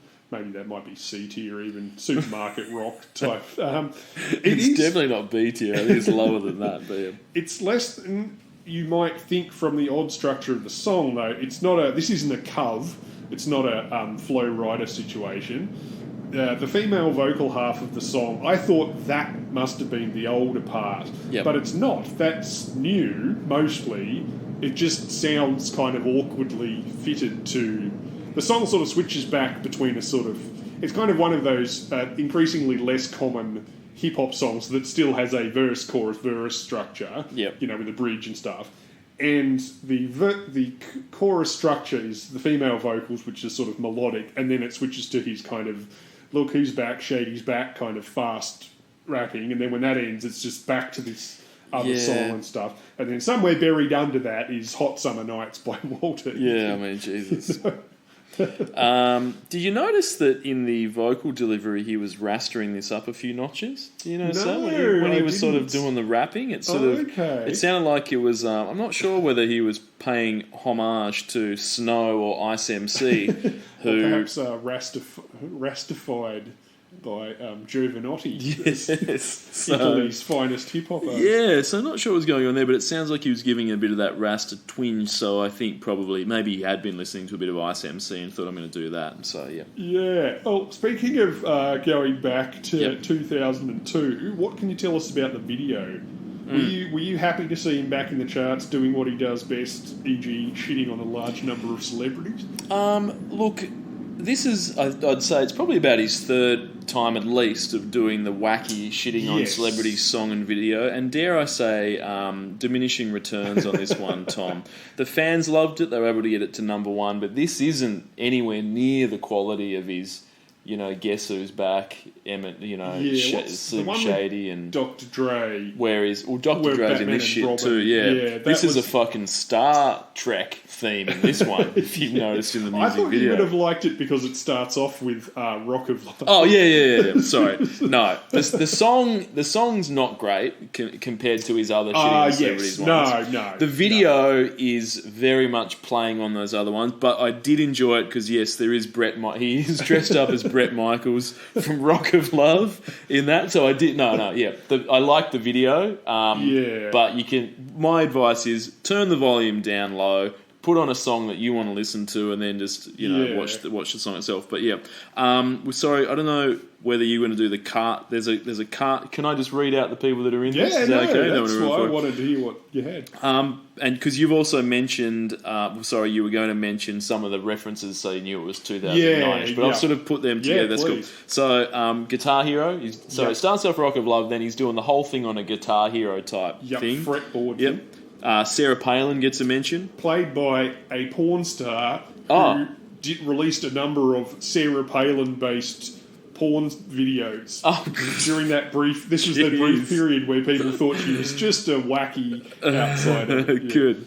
Lindsay Lohan Yep. gets a reference in this. Amy Winehouse. Yeah. Fat Jessica Simpson gets a lot of play in this. Because I think forgot Jessica about that. Simpson, Jessica Simpson was obviously very, very, when she was in the Dukes of Hazzard film, very, very thin, and then I don't know, I think she put on a couple of kilos. Yeah. And so this was during the, quote, fat Jessica Simpson period. So that was referenced. Kim Kardashian gets a reference, who is, quote, a man, according to Eminem. He says that she's a man. So this must be Kim Kardashian's first, name drop in a song. This must be early days of her celebrity. Bret Michaels in the Rock of Love attire, as you mentioned. Ellen, Portia de Rossi gets a reference. So good to see Portia in there. Melbourne's own Portia de Rossi, should I add? Yep. Actually, she might be from Geelong, but anyway, let's say Victoria's own. John Mayer gets a reference in this. Yep. Jessica Alba refers to Jessica Alba in this as well. And he makes out with a fake Amy Winehouse as well for a good portion of this. You can tell that he's moved on a little bit because most of the celebrity, if this had come out 5 years ago, he would have played all of the celebrities, including all of the women, including the ones in miniskirts, all of that stuff. Yep. Whereas now he only does the men, and he's not doing too much effort. He's not wearing facial prosthetics or dressing up as fat Elvis on the dummy anymore. No, but he does do a pretty solid Bret Michaels. Yes. So, which is good. Yes, it does. Definitely.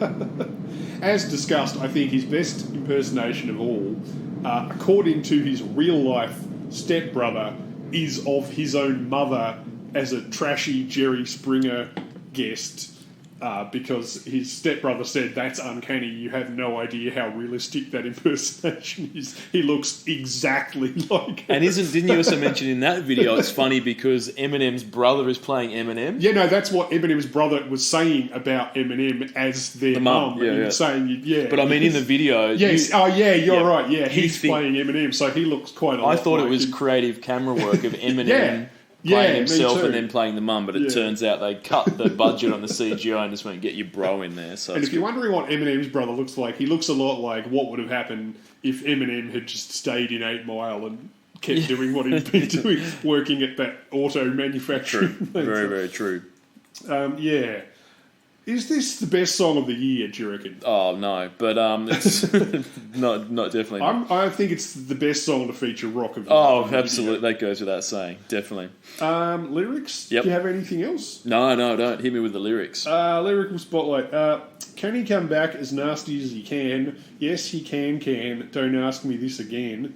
He does not mean to lesbian offend, but Lindsay, please come back to seeing men. Samantha's a 2, you're practically a 10. A bit harsh on Samantha Ronson there, who I'd otherwise completely forgotten about. That was that DJ who, that sort of beanie-wearing DJ, looked a bit like Kristen Stewart's sister, Yeah, I mean, I'd forgotten that she existed as well, and then I went, oh, fuck, that's right. She was dating... Her claim to fame is that she's obviously Mark Ronson's sister, Yes. and was dating Lindsay Lohan for a brief period of time. So. Yeah, he's also pretty harsh on Ellen in the song too. I'm starting to think he might have not been getting a GLAAD award this year. After he went to all that trouble with making up with Elton John after calling him a fag or something in an earlier something song, along those lines, and then publicly doing a big mea culpa, celebrity stage handshake thing. Now he's back to slagging off lesbians. Yeah, exactly. I don't know what's going on with this. Look, 51 million listeners on Spotify. We've talked about this. Yep. Eminem's about as big as you can get. Okay, but he's less than... who did we mention before? I think Taylor Swift. So he's less than Taylor. Okay. Yeah. So, I'm surprised she didn't pop up in the video. I'm sure she does at some point. Oh, I'm sure he gives it... As soon as you've made it in the music biz, you're ready for Eminem to come and give you a hard time, I think. And yeah, I think on Discogs, the cheapest one I can find is $3.78. So $3.78. that's about it. No one in Israel trying to flip one for $700, but pretty good. So yeah, for sure, good on that for people under a fiver. So I think you're doing all right. Yeah, cool. All right. Yeah, I don't have much more to say about this one. It's basically just a poor man's version of his other songs. His music video and all. Crowd pleasing celebrity piss tape. Mixtape type. So cool. So 18th of May for 6 weeks. Fucking oath, jeez. It's the Black Eyed Peas, Boom Boom Pow. Wow. What can you tell me about this? God almighty. Well, this is the first track and first single of their third album. Fifth, if we don't count the arrival of Fergie. So it's their fifth album, but it's the second one that's very heavily Fergified, if you will. It's called The End, or the END. If there's one thing they love, it's unnecessary punctuation. Supposedly that stands for The Energy Never Dies, which, apart from being obviously retro-engineered from the acronym, is also a rip-off of Pharrell's Nerd, a.k.a. No One Ever Really Dies side project. Yep. I find it hard to believe that will.i.am and apple.d.app would stoop to such a thing, but sadly they have, and we're all left with the fallout of that. Yeah, I mean, the tragic part about this album as a whole, I think, not counting me having to listen to any of it ever again, is that this is clearly a brief moment of musical inspiration. After the Black Eyed Peas heard a copy of Daft Punk's Discovery 8 years late and were inspired to try a new musical direction, specifically being even more blatantly artificial and plastic sounding than their last record. If you thought it was impossible, trust me, it wasn't.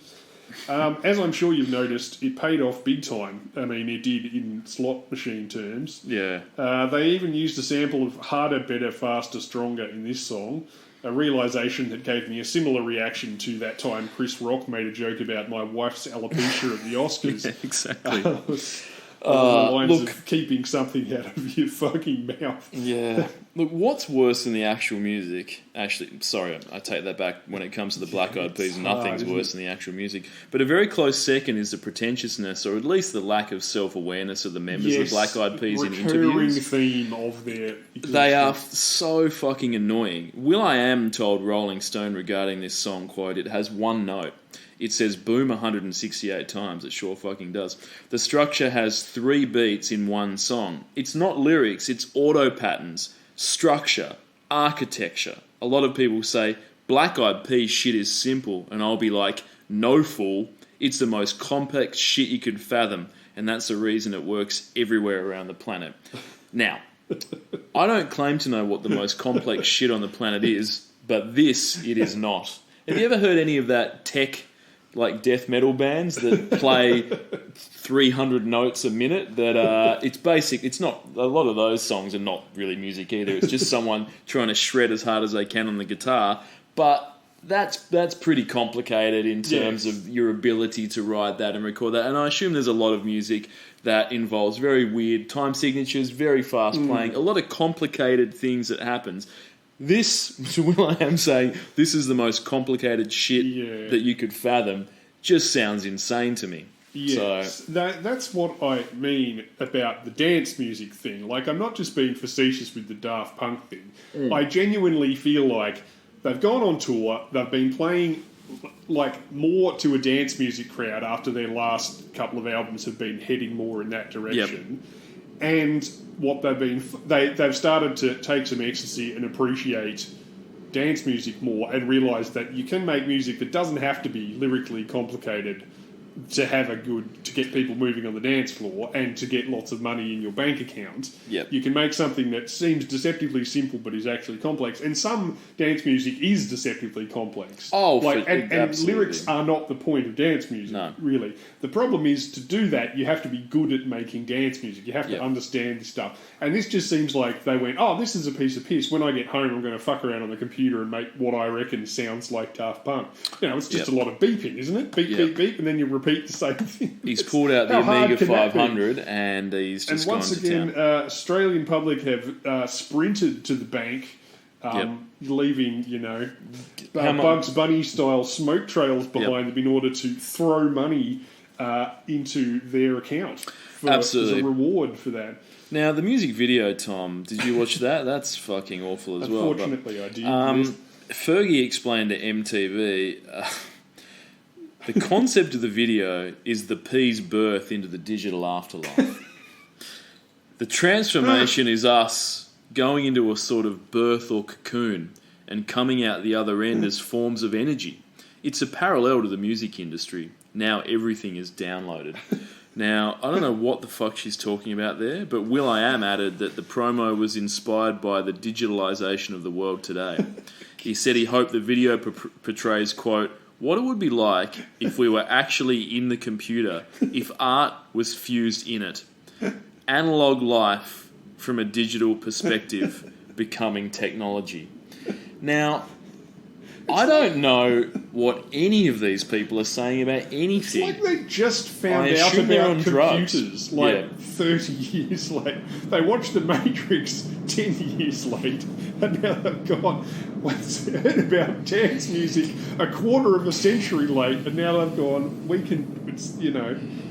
Yeah. There's a piece of term, there's a term sometimes used in the literary world called reinventing the wheel, which is when a writer who specifies who deals in one genre, like say they'd write literary fiction or they'd write mostly horror stuff, gets really into another genre in the middle of at a later stage in their life. Like they read a science fiction book that turns their world around. Yeah. And they get really inspired. I'm going to start doing and that. And then now. they go, right, I'm going to write a science fiction book. And then what they do is, because they've only read a couple of authors, they don't know anything about the genre itself. So what they'll do is they'll write something which people have already extensively written about 20 years earlier, but you have to actually know the genre to know about that. And If I've read 3 books and think I know all of science fiction, I go, what if someone made a machine where you can go back in time? I'm going to do that, and then someone's like, well, they've fucking done that. What if a robot could think of its own accord? It's not that that's a bad idea. It's just that people have fairly thoroughly covered this. Yeah, exactly. And that's what this is like, someone inventing dance music from basic principles without being very good at it. Yeah, exactly. Yeah, and the video looks like that too. It looks like a cheap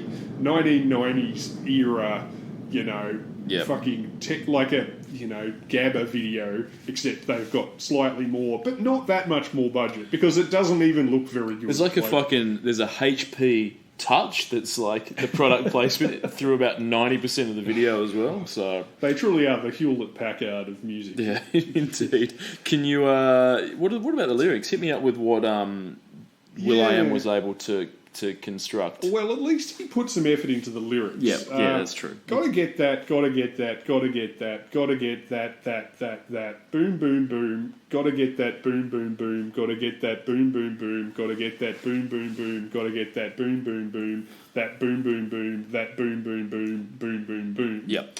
Now, we've discussed previously the best number of booms to have in your song title Yep. previously.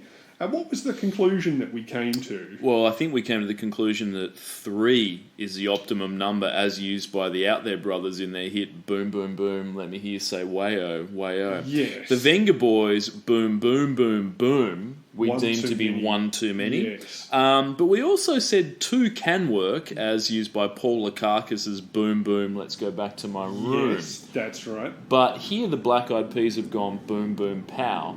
So 2 is okay, but then they've put the pow at the end, Yes.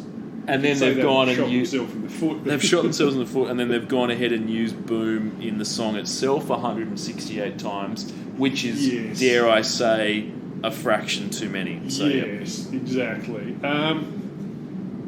On the other hand, according to Fergie, or F.E.R.G.I.E, as I believe she's now called, she's so 3008, Yep. and I'm so 2008. Correct, yeah. So perhaps Metallica Lou Reed style, in 1,000 years from now, mincing around in front of a green screen with Princess Leia hair singing words that a toilet cubicle would find insultingly facile, will be the coolest shit out. Oh, absolutely. Look, I can only imagine what Fergie's going to look like in 3008. She's going to have so much fucking work done, you know. I can only imagine that looking at Fergie will be like looking at a Fergie wax sculpture at Madame Tussauds left outside for several hours in the middle of the summer in Islamabad, as we talked about previously. Look, she's back in the Black Eyed Peas in 3008, I imagine. They're touring their 1,000th anniversary.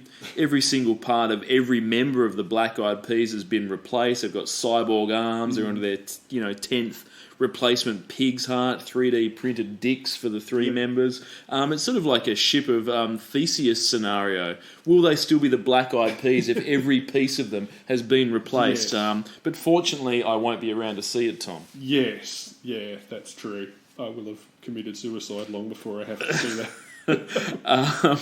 So anyway, the Black Eyed Peas themselves, 30 million on the old Spotify. That's fucking heaps. So many You can too pick this many. up for 87 cents, so it's about the price that this one deserves. Let's move on from the Black Eyed Peas onto some actual music. Up next is, it's the Black Eyed Peas Oh my again, God. with I've Got a Feeling for 7 weeks. Australia, what the fuck? 6 weeks of Boom Boom Pow into 7 weeks of, that's 13 solid weeks of the Black Eyed Peas. Fuck a duck.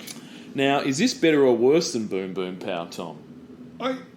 I mean, the obvious joke is so obvious because we keep having to make it over and over again, but it's one of those, well, would you rather get stabbed in the leg Yep. or punched in the face Yeah, with exactly. brass knuckles Yeah, for kind sure. of a thing? I mean, truly... I'm saying this is worse as Boom Boom Pow, I feel, has some degree been forgotten. I don't hear that Yes. much ever. But I can see I've Got a Feeling showing up on party playlists of complete fuckwits. it occasionally I can sort of pops see that. up, or like in unimaginative current affairs show Yeah. montages and stuff. Yeah, the music video makes you want to delete the YouTube app off my phone and somehow block the URL so that I can't access it. I So don't remember I didn't see the video for this one. What is the video? I'm sure I have in the past, but it's like them partying, and it's all like, look how much fun we're having. We're rocking. It's fucking terrible. So, I've mentioned that these guys have absolutely no self-awareness when talking about their own music. Oh, Have I talked about 100%. that? Or So, anything, I really. did that 3 seconds ago. So, Taboo, he's Yeah. one of the Black Eyed Peas that we don't He is. talk about as much. He said, "This is the first time we actually had all 4 of us on a song simultaneously with the verses, which is something different for us. Usually we break up the verses and everyone has their own parts. It was a good opportunity for us to show the world what would come of it." Now, you think anyone alive was thinking to themselves that music just isn't what it used to be, Tom? The music that I loved growing up is dead. We don't have access to that anymore. There's no young artist doing what I want to do. I just don't know. You know, I feel like I'm in a bit of a rut musically with new music. I don't really know where to turn to get access to things that I can enjoy. But maybe, just maybe, if the Black Eyed Peas can do a 4-part harmony, I'll be brought back into the fold and I'll find something to love again. Can they do a 4-part harmony? Well, according to this, all 4 of them sung on the verse at the same time. Yeah, I don't think just all singing it at the same time is the same as a harmony. Well, I think in the Black Eyed Peas it is. So, this song was written in collaboration with David Guetta, yes, yeah. who said, quote, Will at the time was embracing electronic music from Europe. Now, you speculated that he'd literally heard about 2 DJs and just went, I'm on the dance music train now. And that's what happened. Obviously, the hip-hop thing was sort of, we've done everything. We need to find something else. Yeah. Artists have taken sounds from us and incorporated a little bit. But what I have respect about him and the band is he fully immersed himself in the culture. He called me and was like, okay, I love that sound and I want to experiment a bit. So I sent him some tracks and he selected a few. Then I went to Los Angeles and we worked together. When the song started coming together, I got a crazy feeling and I was screaming, this is huge. This is a monster. This is crazy. Will came up with a hook of a hook. It was such a positive vibe. I think a lot of the success with the song is because it's really positive. Our music is the bridge between electronic culture from Europe and hip-hop culture from America. This is the future of music. It's not electro, it's not hip-hop, it's electro-hop. Now, electro-hop. Let me just stop David there for a second. To suggest that this is the music of the future is as dubious a claim as I've ever heard. And secondly, it's not electro, it's not hip-hop, it's electro-hop. A dude rapping over weak as fuck dance music is nothing new. No. Have you heard the expression, the worst of both worlds? David Guetta clearly has not listened to much dance music, and his output as a dance artist can attest to that. But if he had listened to a lot of music, he'd know that the entire early 90s Eurodance genre consisted of a chick singing, the Fergie character, Yes, a exactly. dude rapping, the other fucking Black Eyed Peas, over 140 BPMs. Yes. It's somewhat revisionist of David Guetta to suggest that him teaming up with will.i.am to do this is something completely new. And not only that, he's not giving credit where credit's due to the true pioneers of the genre. Ice MC, Max, Yes. Erotic, La Bouche, Master Boy, Culture Beat, The Real McCoy, Two Unlimited, Snap, Technotronic, Alice DJ and Melody MC, just to name a few. Yeah, I mean, What Is Love by Hadaway shits on this from orbit, from the International Space Station, I would say. Electro hop, suggesting that dance music Yes, and that's rap what I mean. music, It's like someone rapping on dance music, it's like a dance DJ who knows nothing about hip hop, and a not very good dance DJ who knows nothing about hip hop, and a not very good hip hop band who know nothing about dance music, come together to write a song that's the shittest parts of hip hop mixed with the shittest parts of dance music, and then it's 13 weeks at number 1. and assuming that it's a new thing. Presumably bought by people who don't know anything about either hip hop or dance Yeah. music. Now, not only does will.i.am not know anything about dance music, he doesn't know anything about human emotions. He's also said, no, he doesn't. what is the or easy... women or men? This is another quote from will.i.am. What's the easiest emotion to act? It's anger. What's the hardest? Joy. Joy is complex. It's somber. It's sad. It's happy. It's fuck are you heartbroken. It's talking hopeful. about? It's all these emotions in one. When you hear I got a feeling, to me that's joy. You're in pain, but tonight's going to be a good night. You can't feel happy when you've been pissed off the whole week. You just have to go straight to joy. Now, I don't know what the fuck he's talking about. That makes no sense. None of that makes starting to any suspect sense. that- Is he on drugs? Do I need to be concerned about his sort of well-being? I I'm don't starting really know. to suspect that Will's original pre-will.i.am name of will.1 Will1X, I believe it was. may have actually been his original ranking designation from the alien spacecraft that he descended to Earth on Yep. to observe human behaviour, and he inadvertently became part of a world famous hip hop / dance group. will.i.am has redefined joy, and when I listen to his music, I certainly would suggest that joy has been redefined, because there's no joy in this, I can tell you that. He also went on to explain that he wrote the song within an hour after standing on the steps of the Lincoln Memorial at the inauguration of President Obama. He said, quote, "No one asked me to write, I got a feeling it just came." And I can agree with that. Absolutely no one asked you to write this fucking song. This is also the same guy who claimed that after 9/11, people kept asking him to do. No, after the London bombing, people were asking him to do "Where Is the Love" too, Yeah, which he'd somehow associated with 9/11 previously, despite no one asking him for that either. Yo, dude, the world's gone to shit. If only you'd re-record "Where Is the Love." This is also the same guy, as previously mentioned, who went on Top Gear, the world's most famous car show, to tell the host, in all seriousness, that he was opening a new car manufacturing brand, Tesla style, when it turned out he'd just bought a second-hand DeLorean and glued some shit onto it. That was far as he'd gone. He really is the modern-day John DeLorean. I enjoy that. I think he's a fucking robot. Yeah, I think that's what Will 1X, as I'm now going to refer to him as, is clearly a robot mimicking human emotion. He's always Will 1X to me, yep. So, he's also said this: I've written songs right from asleep. Have you ever had a dream where there's a melody in your dream? I wake up out of my sleep and record that. I Got a Feeling was one of those songs.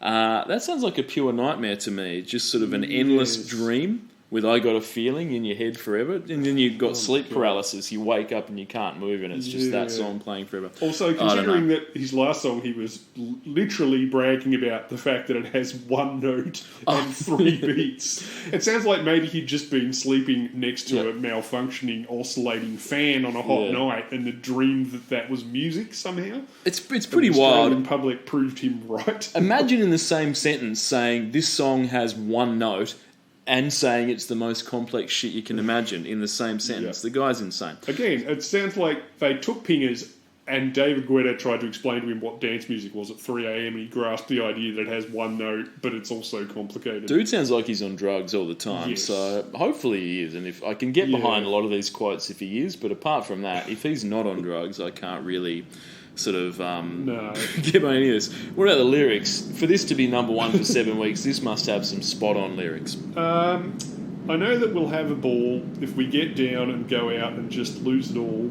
I feel stressed out. I want to let it go. Let's go way out, spaced out, and losing all control. I'm assuming that refers to the time Fergie pissed herself on stage, or possibly the time that rapper Taboo got so wasted he shat himself in public and crawled around the Four Seasons naked in an ecstasy-fueled haze, which is a true thing recounted in his own autobiography. I'm sure that night was a good night, you know. Well, unless you were a carpet cleaner employed by the Four Seasons Hotel, obviously. But yeah, absolutely. Look, I don't know about this one. Not great. But look, I'm sure Fergie's bowels losing all control, as the song suggests, is not something anyone really wants to see.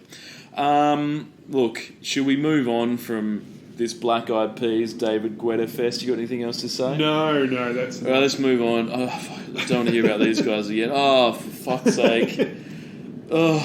Up next for 7 weeks is David Guetta featuring Acorn. Sexy bitch. Weeks. Fucking hell. Sexy bitch. The old... And Acorn shows back up. Love that guy. I assume this was financed using the Acorn. He's just a fucking closet lurker around this. The last 3 years, he can't get away from the fucking guy, despite the fact that he apparently brings very little to songs. I'm starting to suspect this is... Perhaps what he brings to songs is a lot of money.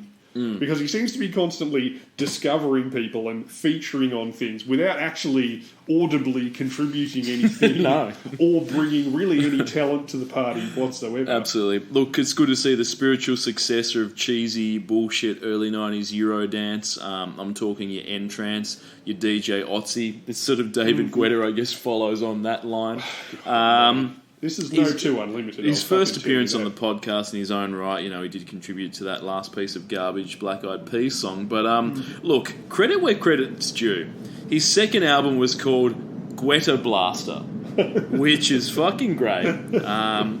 I don't mind it. You know, it's either a reference to the Ghetto Blaster, Guetta Blaster, or it's a reference to himself as the Guetta Blaster, as he's already, you know, out there and he's finger blasting so many chicks. Oh, I see. If only that level of creativity was found in the actual music, though, and he just didn't do it all in the title. So he started in 1990, David Guetta. So here we are, 2009. So it's taken him about 20 years to sort of make it big, but. He started, but here's the funniest thing. He started with a dance rap collaboration called Nation Rap so fuck knows what he was talking about before with the whole electro hop thing, as even he, 20 years ago, was blending dance music, which he had done as the DJ, with another dude rapping over the top of it. So he's fucking crazy. So, look, yeah, 2 decades to achieve the mainstream success. Got there in the end with some of the worst dance music since N-Trance. But look, even a broken clock is right twice a day, and he did strike gold when he teamed up with friend of the podcast, Flow Rider, for his hit, The Club Can't Handle Me Right Now. How sick's that? Flow Rider just going, the club can't handle me now. Don't know what it means, but I assume it means that he was low energy in that other song, so I assume he's coming in, he's all like kicking over tables and flipping the club, just fucking get me out of here. Who was that song by you were mentioning last week, Evacuate the Dance Floor? Oh, Cascader, yeah. Yeah, I like that as well, because it's the similar thing of like, I mean, sure, plenty of artists are willing to say, this track's so hot it's going to make me fuck, I'm going to set fire to the dance floor, yeah. The dance floor is going to explode, all that 80s, 90s stuff. But fuck this, I'm going to say, it's impossible to be in this room because I'm so good that you're just going to have to leave. It's just me. Oh, exactly. It's just us. Get the fuck out of this building because I'm too good for that. Now, look, onto the actual song. It sucks, but that goes without saying.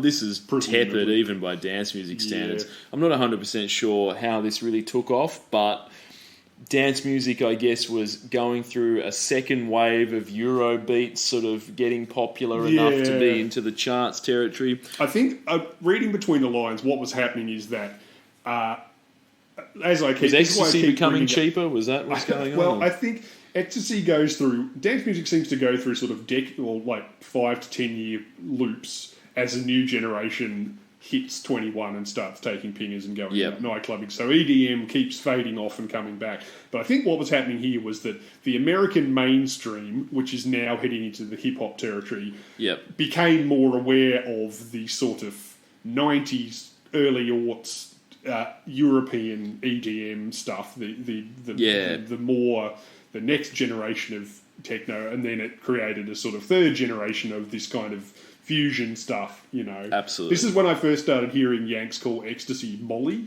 Before that, they used to... For some reason, they seem to find the word ecstasy embarrassing, or maybe it's got one too many syllables for them. They used to call it X, you know? But then, but after a while, X started to sound a bit too Pepsi commercial from 1997. Yeah, absolutely. So then they decided, for reasons I still don't understand, to call it Molly, or rolling as well. Nobody used to say that, but yeah. Fucking yeah, it's ridiculous. So, anyway. So the music video for the song, at the start you see that they've renamed the song Sexy Chick for the music video, as Bitch was too hot to handle. So maybe just call the song Sexy Chick to begin with. I don't really know. Yes. Or maybe grow a pair of testicles if you're going to write a song like this and just stick to your fucking guns, you bitch loser. In the music video, the ratio of attractive females to attractive males, calculated by taking the total attractiveness of females and dividing it by the total attractiveness of males, it comes out at somewhere approaching infinity, I think, Tom. Because there's a lot of chicks in bikinis in this around a pool, probably more than that 2 Live Crew Pop That Coochie video. And then you've got fucking David Guetta and Akon and just a heap of Euro nerds that show up for this. Who jump over the fence for no possible reason. Exactly. Akon's doing auto-tune vocals underwater, which is a new take on an old classic, and Guetta's wearing an I Love Girls shirt, making him look like a creepy uncle who's clearly made his fortune through some dubious business practice. Yeah. And you've asked if you could have a small gathering on the weekend, as he said he's going away, and he says, yeah, sure, no problem. And then he immediately cancels his plans so that he can show up at the party unannounced and go, sorry, my trip fell through. So he can, try and bang chicks half his age. Now, Guetta is actually over 40 in this video, and I don't think he could look less cool. Both Guetta and Akon are swimming fully clothed, like Malboy from earlier in the podcast. Yeah. So maybe it was a 2009 thing. I'm not really sure. It's funny. That's funny you should mention the 2 Live Crew, because I was just thinking of it when you were talking about this and remembering the video. Like, truly, this doesn't even have the courage of its own convictions. It's called Sexy Bitch. You know, then they pussy out on the name. They have, yeah. And then the video doesn't even feature the God's honest, trashy appeal of Pop That Coochie, which at least features actual raunchy dancing Yep. and an actual sense that in this video the people there are actually drunk and having fun at a party. And the Two Live Crew, three ugly dudes, at least look like they're having the fucking time of their life, and they can't believe they get to hang out with this many This B-list is- strippers from the local nightclubs. This, by comparison, it just looks like the sort of Target commercial version Yep. of that. Like, everything's very safe, Yep. sterile, boring. It looks like they've hired some rich guy's backyard for the afternoon. Like you say, the lead singers don't even... Everything's in place. They get in the pool, but still wearing their clothes. Like, Yep. it's so sanitized and tedious. Well, this is more offensive to me than Pop That Coochie, because I Yes. gather with Pop That Coochie that they said, what's happening? Two Live Crew are making a music video. Come round. There's going to be a jacuzzi. Wear some swimmers. Look, it's going to get a bit sexy, Yeah. but there's going to be some drinks. It's going to be a fun time. And the We'll chicks pay you went, $50 or $60 if you can make them cheeks clap. and the chicks were like, sounds like a bit of fun. I feel like with this music video, it's like, what's happening? Oh, there's just a party. Just come along to the party. And everyone, and the girl's like, oh, okay, sure, why not? And then all of a sudden it's like, oh, fuck, it's a David Guetta music video. I feel like they had no idea that it was a music video No. until that happened. So, You know, it sort of looks like, you know, in movies they say Yep. sometimes, depending on the production, like they'll have to do a dance scene, and for production reasons they can't play music, so people just have to act as though there's music playing in the Yep. scene, and it's added later in post. That's what this video looks like. The people dancing, they just look like, Yep. the women just look like they've all shown up from the same agency wearing bikinis supplied by Wardrobe, and they're Yep. just sort of moving as though music's playing, but it's not really playing. well, I think this song was playing, so they had to act that actual good music was playing, which is very difficult. Yes. They're like, what? What are we meant to do? Just pretend it's a better song than It's this. not So- their fault. I'm just saying No. it's a tedious Now, ass video. Guetta recalled to Billboard magazine Yeah. how he hooked up with Akon for this track. I played a festival in the UK, and after I got off the stage, Akon was standing there. He said Love Is Gone was one of his favourite songs of all time. That didn't happen. No. And he wanted to work with me. Yeah, I guess that happened. So many times artists say they want to work with you, and it never happens. So I said to him, if you're serious, let's go get a bite to eat, and then we'll go to the studio and make it happen. And in one night, we had Sexy Bitch. Taxi So Club. they made it, in one evening. Now, this raises a couple of questions. How many times do you think artists have said they want to work with Guetta? Do you think that's often, or do you think he's making that up? And two, where do you think they went out for that bite to eat, Tom? What do you imagine David Guetta and Akon, where would they be going for a dinner, do you think? Would they be getting a kebab? Would they be going to get a three-piece feed? What was the food that inspired or at least fueled this track? I'm reading between the lines. I think this might be an all for love situation, and I Yep. think that maybe they just hooked up. There Yeah. was an immediate attraction, they hooked up. But then because they had sex first before they went to the studio, all the tension was gone, so you end up Yeah, with that's this tepid, true. let's That's pretend true. we're heterosexual kind of vibe. Yeah, you yeah. know. Oh, look, I'm sure they definitely banged. That shows, in the video clip, It was there was this definitely is a love one-night interest. stand, except they Absolutely. should have written the song while there was still a chemistry, Yep. instead of afterwards, when everyone's a bit embarrassed about the whole thing. Yeah, and talking about the success of this song, Guetta said, at the time, the 4 to the floor beat didn't really exist in the charts, but now... What the fuck? That's a dubious claim. Music professional David Guetta. But now everyone is taking that direction. It happened fast, and now I've met almost every artist in the US. What? Now, do you think David Guetta's met every recording artist in the US? I think David Guetta's trying to reintroduce cocaine back into the music scene. You think ecstasy's been at the top for too long? I think more cocaine. No, I've met everyone in the world. I invented 4 beats per bar. I invented the 4/4 time signature, I and I've fucked met Akon after everyone in the world. So he's met everyone in the world. He's met them all. He's met Ice MC. He's met the Fray. He's met the ghost of John Lennon. He's met all of them. Yep. All the everyone in the US. He's met Soundgarden. He's met Coldplay. All of them, Tom. met He's met Hadaway. He's met all those artists. He's met CNC Music Factory. He's met them all, Tom. Every single one of them. So there you go. What about the lyrics to this? They must be fucking good. Well, the only lyrics that I could... These are the lyrics that reminded me of this song, because I'd forgotten David Guetta, I'd forgotten the name of this song. It's the bit in the chorus where he says, Akon says, I'm trying to find the words to describe this girl without being disrespectful.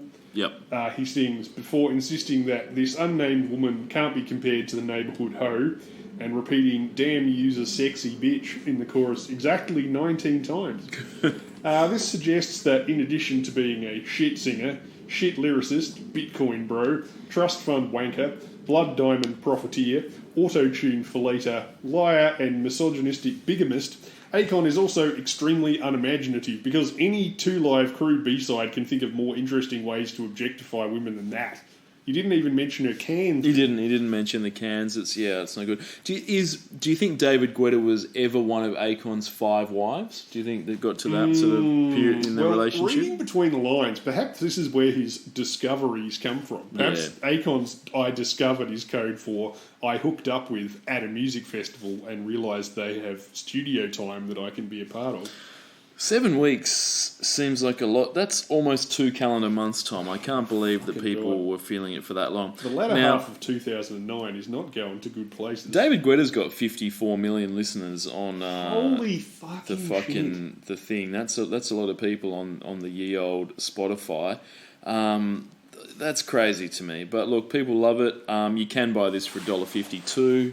So probably go and do that. He would be featured on a lot of songs. Oh, in his sort of production role. Yeah. So I'm wondering whether that leads him to get more listens than he would get from actually music that he's made. But I'm just trying to make myself feel better at this point, being 54 million. That's 4 million more than Eminem. Or 2 million more than Eminem. Yeah, he's got more listeners than that. That's insane. But I have a feeling that he's probably still massive in a lot of Euro he'd countries. still be DJing live. They never stop, those guys. And why would you stop? You get paid for fucking around with an iPod. That's the thing. I mean, once you're putting in the heart, you're right. You're 55. You're playing guitar in a band. You got to get up and you got to do the shit still.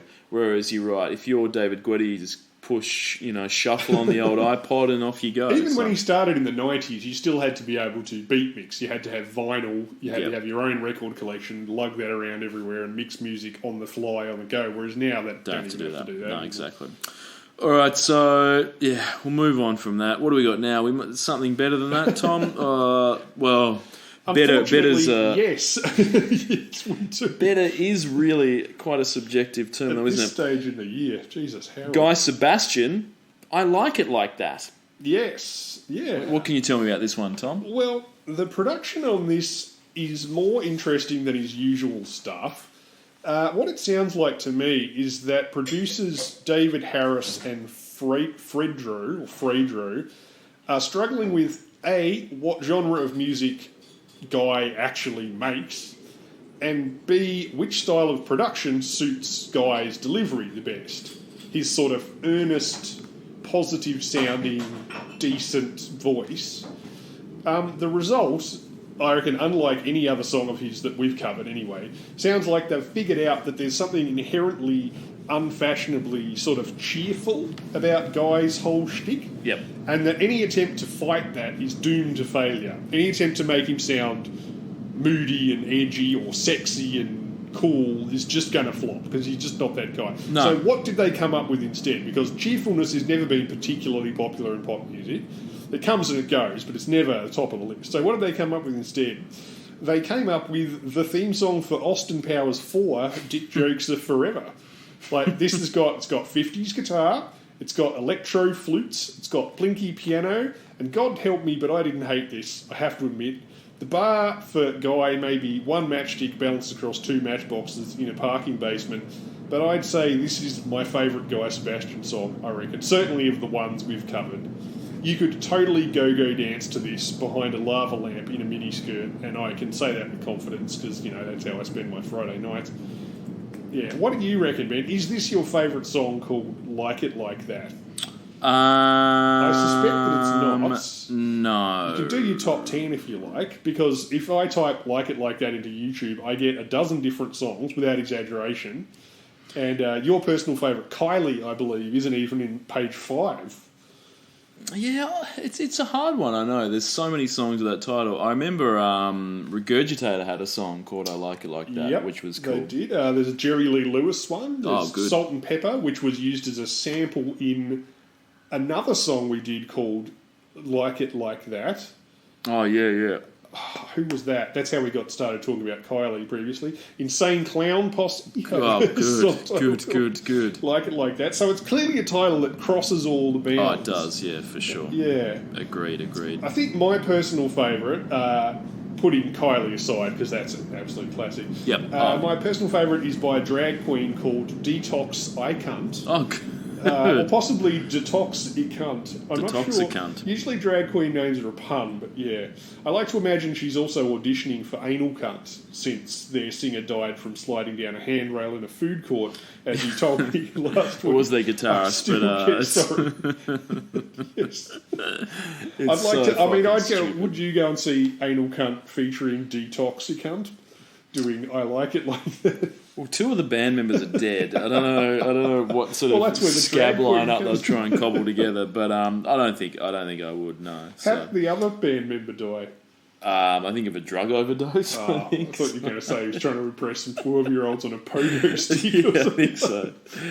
Definitely. Look, I don't think I have much more to say about Guy or this song in particular.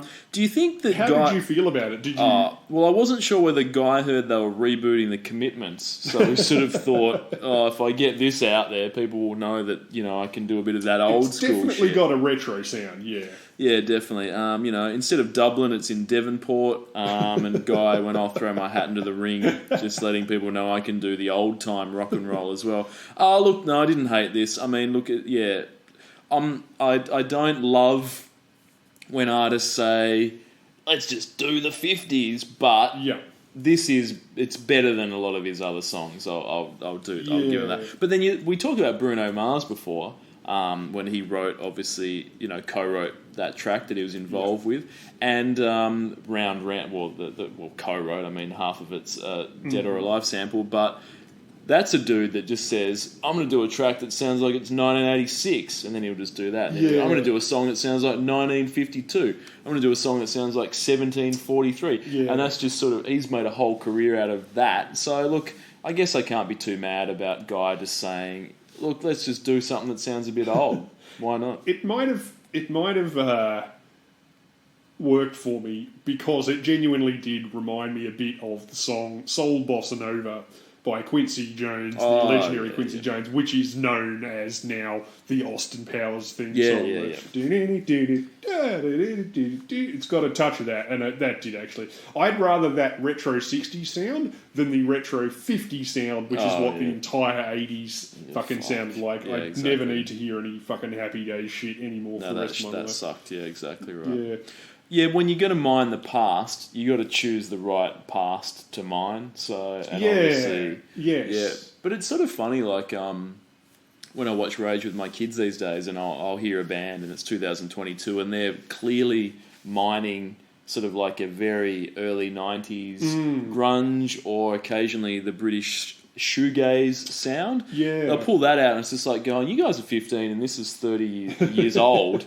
But I guess for that so I sort of think about that. Do they look back and go to something like the 50s and go, oh, no, that's just too far removed, you know what I mean? So, because when you're 15, 30 years ago is you're like going, oh, that's a long before I was even born. I guess it's probably like when I was a teenager and you sort of go back and listen to something like Black Sabbath or something like that, or Led Zeppelin, and it's like, well, that was actually, a good period of time before I was born. It's happened in music too. It's a weird human ability. I thought maybe this was just me for a while, but I've talked to other people who did this too. But humans have a strange capacity to become nostalgic for an era that they weren't alive for. Yeah, I find that weird. That can have a weird appeal, and so the music and the clothing. I was born at the wrong time. I saw these dudes. There were these really fun band in Perth when I lived there for a while. I followed them around a bit, to various pubs and stuff. They were called Hurricane Fighter Plane, and they were these. I would say I was like 32 then, and they would have been 25 and younger, and they were just doing an amazing sort of Who pastiche. Oh, yeah. They all looked like the Who. They had like winkle pickers and like vertical stripe, tight pants and stuff.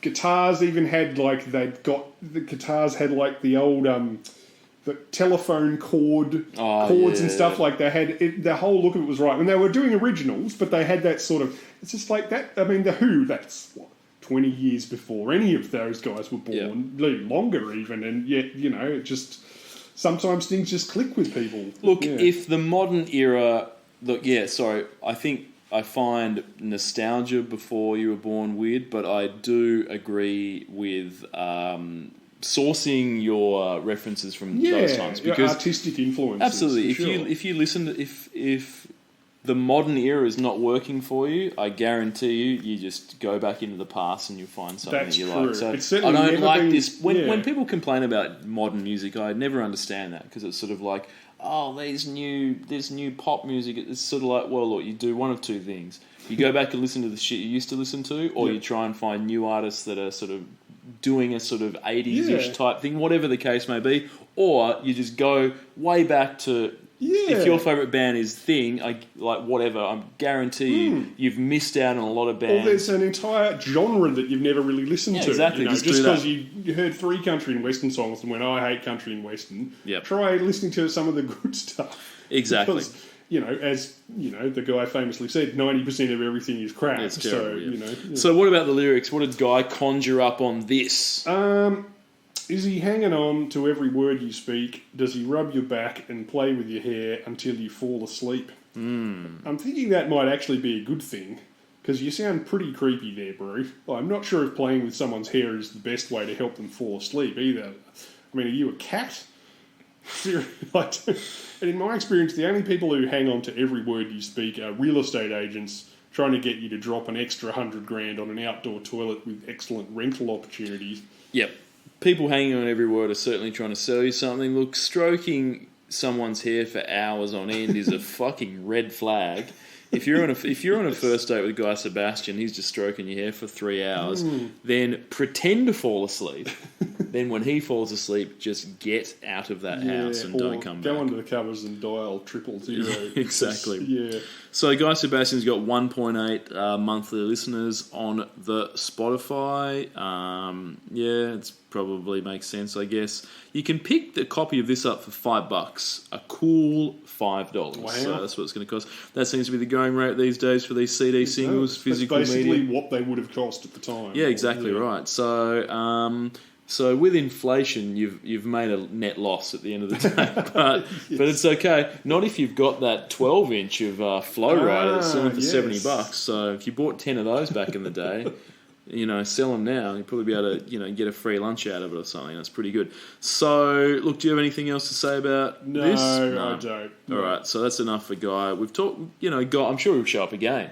Talking about him before we show up again. I tell you who I didn't expect to show up again, and actually this is for the first time. This is October, 2 weeks, Vanessa Amorosi. Yes. This is who I am. And the reason I didn't expect her to show up is because I'd sort of forgotten about this. Absolutely everybody in the whole wide world, that's burnt into my brain, unless I have some sort of acquired brain injury or require a part of my brain to be removed in the future. That'll, that's always in there forever. Yeah. But what can you tell me about this song, Tom? This is who I am. Well, yeah. Damn it. I'm just going to say one thing because it was irritating me. Yep. Years back in podcasting terms, we were talking about... I was trying to remember what Guy's biggest brush with American success was, and he did a track with Lupe Fiasco, who was really big at that time. So, yeah, that I don't know if it'll pop up on here, but it was around this same time. But, yeah. Anyway, sorry. To get back to Vanessa Amorosi, at this point, 2009, Vanessa has been plugging away for a decade on the Australian pop scene. She first popped up as a teen at the opening and closing ceremony of the Sydney Olympic Games 2000, doing absolutely everybody. She had a song the year before, but no one's heard that, which sounds exhausting, but is actually the name of a song. Despite that, this was her first Australian number one, which goes to show there's more to pop success than doing absolutely everybody. Yeah. I mean, Vanilla Ice gave it a shot, but, you can't get everywhere with that technique.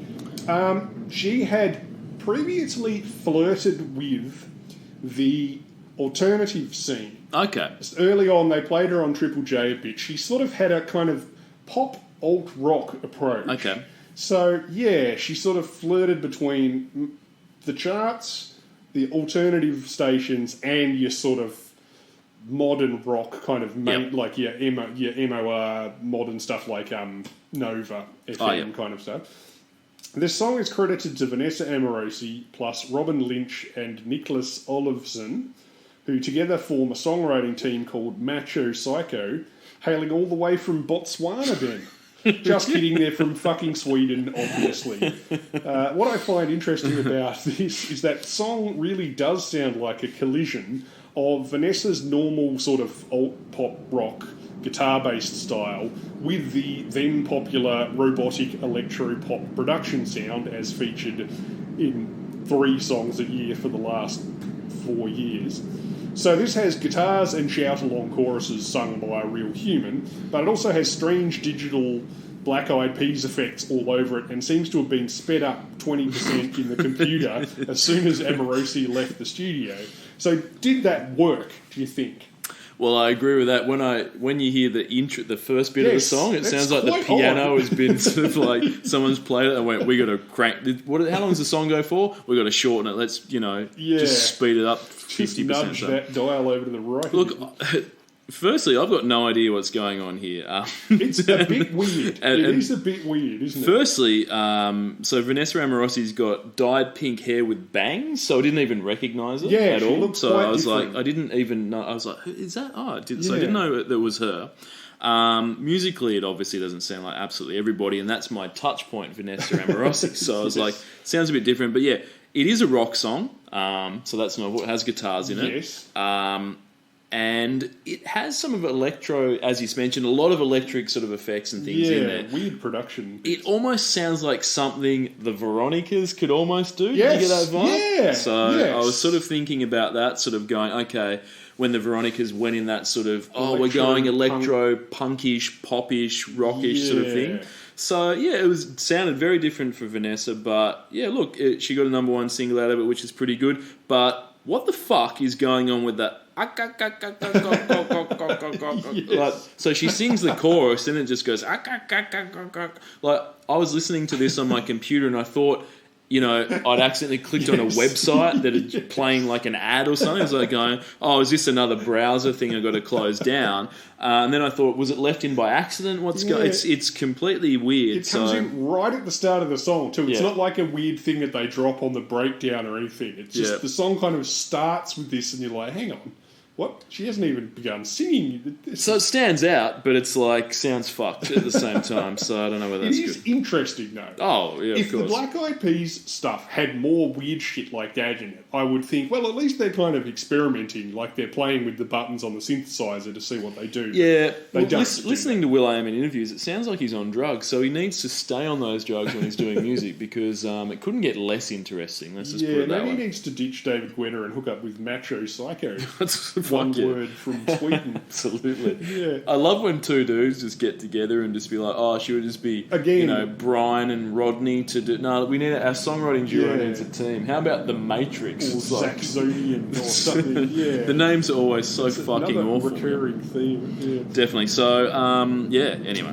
Yeah, I would say at least slapping a digital record scratch rooster effect over half of the song and dialing it up in speed a few notches puts it in a slightly more interesting category than a lot of her earlier sub-Triple J sort of alt-pop gear.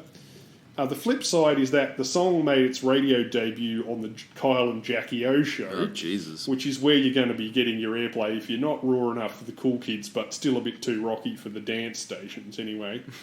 Yeah. The video was filmed in LA.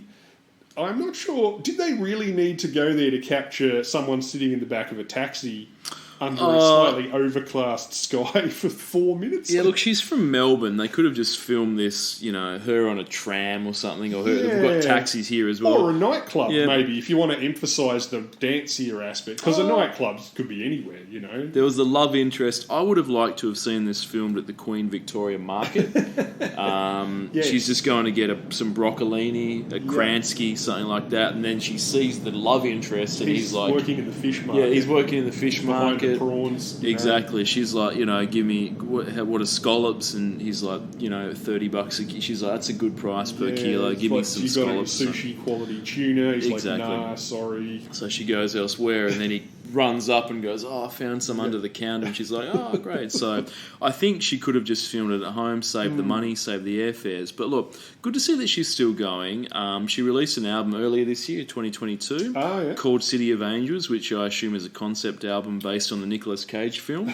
And she's described it as, quote, the most Vanessa Amorosi album. So whatever that means. That's a high recommendation. Yeah, definitely. So that I don't really know what she means by that, but at least it makes more sense than a Will.i.am quote where he'd be sort of saying, I'm using a guitar now, I'm reinventing music. This is the future. Yes. Again, another recurring theme. She was born in 81, which means that when she had the hit Absolutely Everybody, she was 19 again. So she's another younger person. So it's hard to blame Absolutely Everybody on her, but you might have thought that by now she'd be coming up with something a little bit more interesting. But anyway, I mean, along those lines, lyrically speaking, it's fairly standard message of sort of self-empowerment via not worrying about other people's opinions so much. You could say it's sort of low-fat feminist, but really it's not even specific enough to qualify for that. Yeah. It is to qualify for girl power. In the chorus she says, I spent years really hating myself, but that's a kind of a unisex thing. It's called being a teenager, and some of us are expecting it to end any time now. But yeah, things like, now when life gets tough, I'm quick to hurry up. I run all day. I run through the night. I break down walls. I hit up high. I don't care if I'm fat or if you think my clothes are bad, because I can go to sleep at night. I'm a good person and I'll get by. I'm not sure if when life gets tough, run away as hard as you can, and if anybody tries to stop you, deck them. It's particularly good advice. But the stuff about being body positive, helping get you through the night, seems relevant. I can say that after a 3-piece feed with a wicked wing combo, it's hard enough to get to sleep anyway without worrying about how many calories I just ingested. Exactly, yeah. The MSG will keep you awake, Tom, I think. Sure but will. no, look, the lyrics aren't horrible, but they're not the best. It's not the worst song of the year. Jesus Christ. I'd rather Black listen to Eyed this. Peas are in there, for exactly. sure. Vanessa Amorosi herself, she's 400,000 $400,000. on. That's not bad for an Australian-only artist. Yeah, pretty good. But with the mill, I was going to say absolutely everyone has had 23 million streams. Yeah, wow. Okay. On Spotify, so absolutely everybody is the big hit. It wouldn't shock me if that had showed up in a movie or two, but I'd have to double check. And This Is Who I Am, her number one single that we're talking about now, has had 3 million listeners on Spotify. But absolutely everybody, you're right. It was I feel like that's the biggest song. That's sort of, but I always felt like she never quite fitted in. Anywhere. She didn't have the sort of. Not poppy enough, but then not rocky enough. She's not glossy enough for Taylor Swift. She's not sort of singer-songwriter enough to be another, to be a kind of, Exactly. What's her face? Scar, Missy Higgins type. She's not alternative enough to fit on Triple J. She's not, But look, she's still releasing albums, as I mentioned earlier, so that's good. She's still going. 400,000 listeners in Australia is not bad. You can get this for $4.41 on Discogs. So DJ Deep 4172 trying to flip this for $250. You might be asking a little bit too much, dude. So just see what's going on with that. That's a CDR promo, though, Tom. So I'm sure it's very rare. Great. But that's what you want. You want to pay more money for the one without a cover that's just been burnt on a computer. Sounds like a pretty sweet deal. So all right, that's that. Thanks, Vanessa. Moving on. Next is fucking oath. More Black Eyed Peas. Meet me halfway for 1 week. Jesus I Christ. suppose it's only 1 week. You've got to look on the bright side. But combined, it's about half the year I of know, all their that's shit. 14 weeks of the Black Eyed Yep. Peas. Fuck me backwards. Off their worst album to date, although I'm sure they'll top it. It's a constant downhill, isn't it? I Yes, assume that's it. pretty Yeah. much. Anyway, Meet Me Halfway. Meet Me Halfway. Sadly, no such options were available to nightclub goers in 2009 when this shit came on. They were faced with a much starker choice, Ben, slitting their femoral artery with a torn Red Bull can or just leaping out the nearest window into heavy traffic and praying that a truck tyre would find their skull before the Fergie verse arrived. This is another piss weak dance track to the just to set blessing the scene. is that I've forgotten this one completely. Oh, yeah, so would I. As it's 1 week, like even by their standards, this was piss weak, you know, Yeah. which is saying something. But they're on such a hot streak at the moment, and it seemed like they'd release anything, and people Yes. must have just been getting crazy. Yeah, like as we've said, you know, at a certain age, a lot of people with no musical talent or dancing skills will take ecstasy and discover Daft Punk. That's Yep. fine. It's called being 23 in the suburbs. But what if 4 of those people were then given millions of dollars and hundreds of hours of redundant studio time to write something that they imagine constitutes dance music without actually knowing anything about dance music? Well, to all the people out there who think that dance music requires no talent to produce, may I present another example of what that would actually look like? Yeah. Like, compare this album to anything by Daft Punk, The Chemical Brothers, Josh Winks, The Prodigy, Left Field, Basement Jaxx, Kylie's disco album, Madonna's music album, even that last Vanessa Amorosi song. Yep. And you should be able to pick the one that somebody's put more than 20 minutes of combined effort into. Yeah. And if those other people had put 20 minutes of combined effort into a song, I doubt they would go on radio and brag about how they did I've that. invented a new genre because I'm doing rapping on a dance song. I've gone a whole new wavelength. I've figured out a way to play a song with one note. Jesus, yeah. Have I told you about my car company? We're looking at a second car very soon. As soon as this check clears, I'll buy another one. Yeah. Look, fuck it. There's a fucking all-synth power ballad called Meet Me there Halfway is. by Kenny Loggins. Listen to that song directly after this Black Eyed Peas bullshit and discover how much you always loved Loggins. That That's Kenny what I Loggins say. song is way better than this. Oh, it's a far great better. song. It's far better. Yep. Even the video is an improvement because it features scenes from the film over the top. It does. Instead of a bunch of badly green screen CGI bullshit and Fergie flopping around in some astroturf like the last Kransky in the butcher's window. Correct. For those that don't know, Over the Top, it's Sylvester Stallone's arm wrestling film. Yes, so about the get highly involved with that. competitive and well-paid underground arm wrestling circuit. Because he can make enough money in the underground arm wrestling circuit to save his gym. Was that right? Or, I can't remember. To save something. It's something to do with his son. He saved his son was in son's the car. something, yeah. Yeah.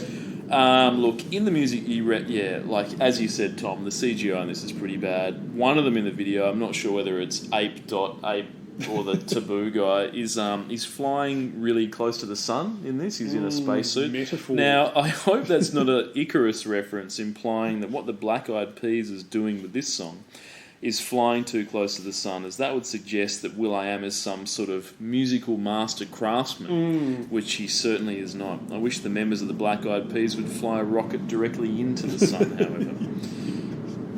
What do you got for me, lyrics? Oh, Jesus. I can't talk about the Black Eyed Peas. No, I'm amazed we made it this far. Look, this podcast has covered a quarter of a century of music with the most popular songs in the world to date, like it or not, and coincidentally or not, some of the dodgiest lyrics ever written. Oh, yeah. And yet I think this is the first time I've had to look through the lyrics of a song which isn't about anything at all.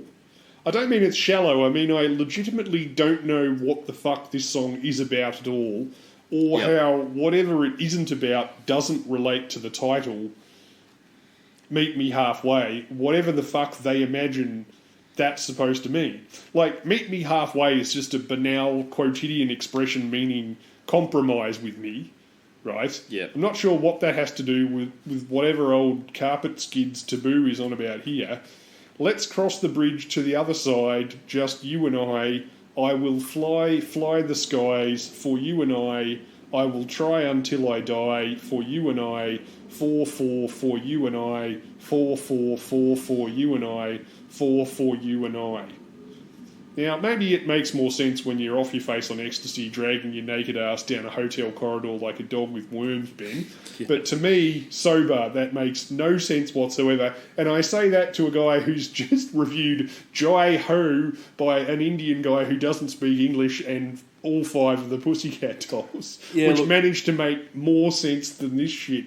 Sounds very much like scratch lyrics that they didn't bother replacing. Yes, that people are exactly. like, oh, well, just the scratch lyrics, we didn't bother replacing them. And it also reminds me of that, that Red Hot Chili Peppers song where he just goes, blackjack, dog dick, pawn shop, quick pick, Double syllable. It just sounds like complete fucking garbage. Makes no, like, in terms of sort of like, what's this song about? It can't be about anything. Yeah, all those Beck songs where it sounds like he's used the old beat poetry technique of writing things on scraps of paper and chucking them into the air. Exactly. Cigarette butt's gonna dance with the cheese whiz on top of a unicorn under a car park. You know, at least that sounds like imagination was involved at some point. Exactly Yeah, right. holy Exactly. crap. So this would cost you 71 cents on Discogs, and I can't remember what I said before. 30 million, I think those guys had. So All right, let's quickly move on. Cool. All right. 9th of November for 8 weeks. Yes. This is going to take us straight through to the end of the year. Yep. Is Kesha back?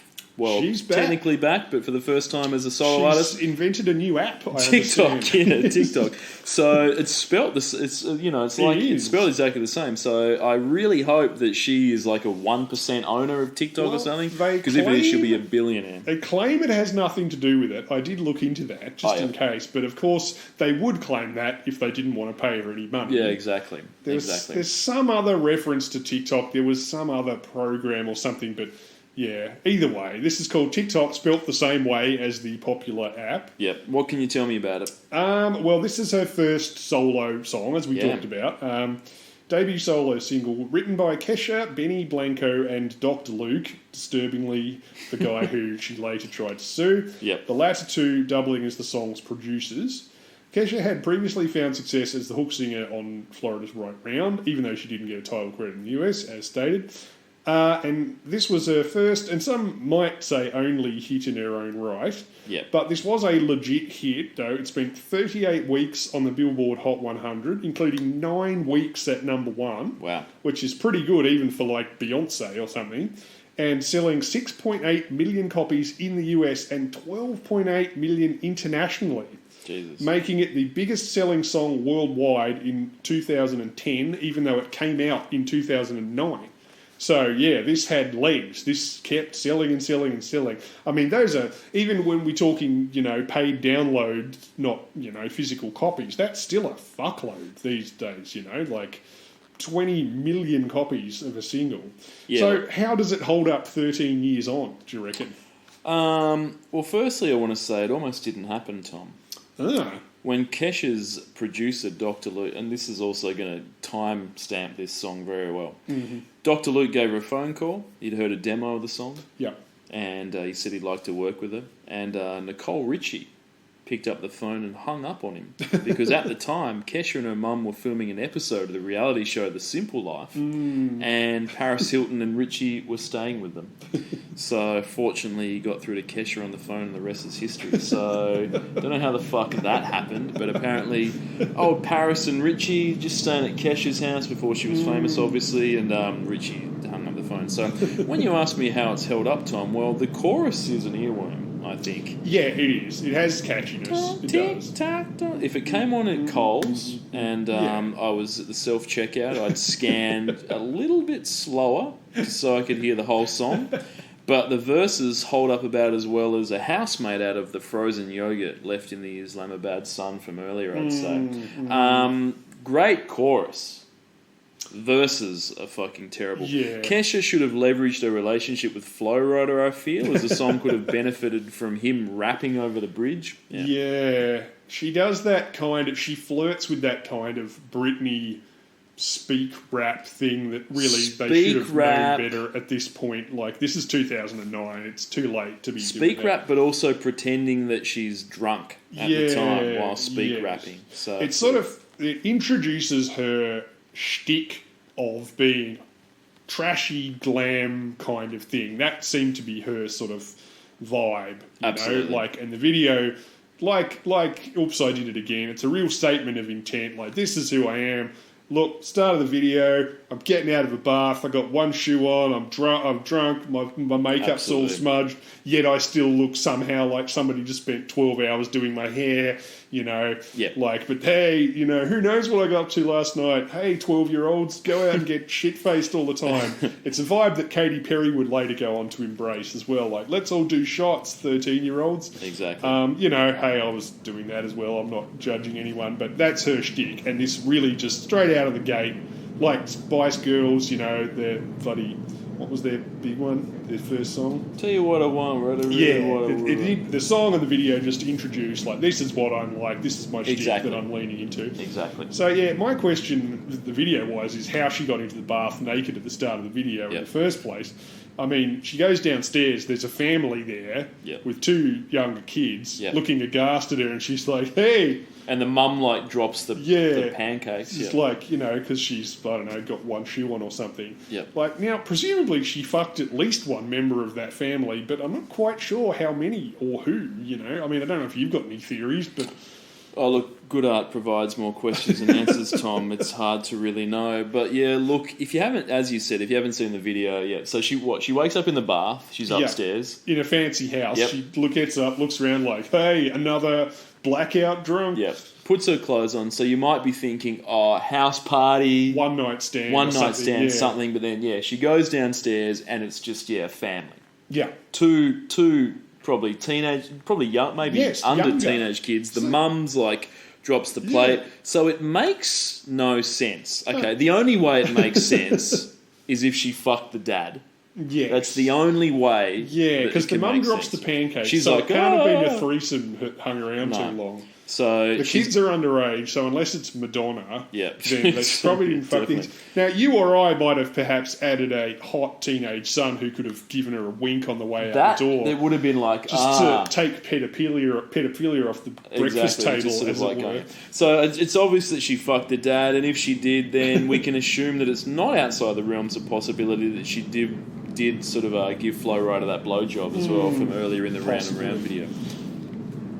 Yeah, look, more robot voice electro Yep. or Rihanna, Lady Gaga style production, or a dozen other chart hits this year, Katy Perry last year, etc. I'm glad they gave up on the robot voice thing because, ironically, by this point, the software which started out to inconspicuously improve bad singers, e.g. auto-tune, is now being way too commonly used to make decent singers' voices sound like 5 minutes of R2-D2 queefing. Yeah, like look- that Jessica Mauboy, where you've perversely taken someone who can sing, like that's her one skill, Yeah. and fucked it up with fucking auto-tune, so she sounds like a shitty robot. Yeah, It's weird. Massive overuse of the auto tune on this. Yeah, totally unnecessary. Doesn't suit the song. It's, yeah. And yeah, the irony is, as you said, they used to use this sound effect to make songs stand out and sound futuristic Yes. and sort of, oh, no one's heard that before. And But before now- that, to fix people Yeah, who weren't yeah. very good at singing to get it to sound better, you know. But now it just sort of timestamps the song to 2009. Yeah, So it when you dates listen to it. this song could almost be a timeless party anthem if it wasn't for the warbly Yeah. like overuse of auto tune. So I think Yeah. if someone had said, "Look, let's just sing this normally," It dates it as works. badly as the words feet Akon do to Yeah, any exactly. But look, I'd put this on a party anthem playlist before any of the Black Eyed Peas songs from this year. Oh that's for yeah, sure. it's way more fun than that. And it sounds like she might legitimately have some experience of what she's talking about. Oh, I definitely. mean, it was supposedly inspired by living young and poor in a big trashy share house in Laurel Canyon, where people, sometimes other young aspiring famos, would crash after parties. Mm-hmm. For instance, Paris Hilton and Nicole Richie, who were then known primarily for being two dumbasses in a reality TV show. Yep. She said she woke up one morning and was surrounded by 10 beautiful sleeping women and felt like P. Diddy, which is why she refers to him in the first verse and gets a 3-word callback for her troubles. Yeah, look, that doesn't surprise me at all about the sort of whole, being a bit you know, in this sort of big share house with all these young people and Yeah. crazy stuff happens and it's sort of whatever. So look, So it can't have been too trashy because Laurel Canyon is a fucking Oh, high yeah. end. Yeah, exactly. That's where rock stars lived in the 70s. Now Yeah. it's where retired millionaire rock stars Yeah. live. So she's in a share house with like 50 people, I think. You know, Yeah. sort of that's how it works. But look, doesn't surprise me. Kesha did write once. She once wrote a song about fucking a ghost, Tom. So Yes, she's on the surprisingly long list of celebrities who claim to have fucked a ghost. quote, Supernatural is about, sorry, the song. She releases a song called Supernatural. It's about experiences with the supernatural, but in a sexy way. I've had a couple of experiences with the supernatural. I don't know his name. He was a ghost. I'm very open to it. And when asked about this she went on Conan once, and Yeah. he asked her about this, and she said, I did. I went to the bone zone with a ghost. Fucking a ghost really just kind of sounds like wanking, Tom. I'm not quite sure. Yeah, I'd say pretty much the definition of a wet dream. I'd if you're say- also yeah. asleep while definitely been caught on the sofa at that share house, just finger blasting herself with, you know, heap of people, and then someone's sort of seen her and just went, oh, and she's like, oh, it's cool, I'm just fucking a ghost, and they're like, oh, yeah, cool, don't worry about it then. Seems on brand for Kesha, though, because she's also made a bra out of human teeth, so it would appear that anything goes. Well, perhaps she could use her bra made of human teeth to eat Lady Gaga's dress made of meat. Yeah, definitely. Get all that gristle down. In case you're wondering, other celebrities who've had wet dreams, had sex with a dead person that's come back Oh, to yeah. life to fuck them. Lucy Liu, Oh, Anna Nicole Smith, Dan Aykroyd, of course. He actually put a documentary about it hidden into Ghostbusters. Paz de la Huerta, Kesha, as mentioned, Coco Austin, Ice-T's wife, oh, good. and, of course, Natasha Blasik of Paranormal Activity 2, who was inspired by that to take up acting. So, yeah, it's not if, just only, Kesha. if she didn't fuck a ghost, we'd never have had her in it. Probably the finest of the paranormal activities. I get the wouldn't say. feeling, knowing Kesha as well as I do, that if Kesha had known that all those other celebrities had also fucked ghosts, she would have come up with something trashy, like, I had a threesome with a ghost, Yeah. or, I don't know, I got paid for sex with a ghost or something, just to give it an Exactly. extra touch of, Exactly. glam. No, I believe her. So Anything else? no, what are the lyrics like? According to Kesha, quote, I wanted to rewrite the verses. I didn't think it was funny or clever. I thought it kind of sucked. But everyone else liked it. Now, I'm glad I didn't rewrite TikTok. People are really connecting with that honesty. I write my songs the way I talk to a girlfriend over a drink. I tell it like it is. It gets me in trouble, but so what? I get in trouble a lot. Yeah. Do you? Or do people just tell you to shut up because you're annoying? It's like when someone tells you that they tell it like it is. Sometimes that means they're confident and too busy to suffer fools gladly. Usually it means they like attention more than they like not hurting people. Yeah, exactly. Look, she's not wrong. The verses do suck on this, but look, also, luckily slight self-own there as well. Yeah. It's like Katy Perry's comments about she was able to pull it together. Fortunately, with the chorus though, so it's all good. What are the lyrics? The chorus lyrics are just tick tock, On the blow my block. speakers up. It's fun though. It's all but yeah. just having a party. Yeah. So Ain't what got about? a care in the world, but we got plenty of beer. Ain't got no money in my pocket, but I'm already here. Mm-hmm. And now the dudes are lining up because they hear we got swagger, but we kick them to the curb unless they look like Mick Jagger. Now, maybe they didn't have the internet at the share house, but you should probably image search Mick Jagger at some point, I would say. Yeah. You don't think it's possible that that's just the only word she could think of that rhymed with swagger? I'd say so. Yeah. Mick Jagger. Yeah, he's a rock icon, but He was handsome in about 1964. yeah, exactly. Before he started on the Durries. But Yeah. yeah.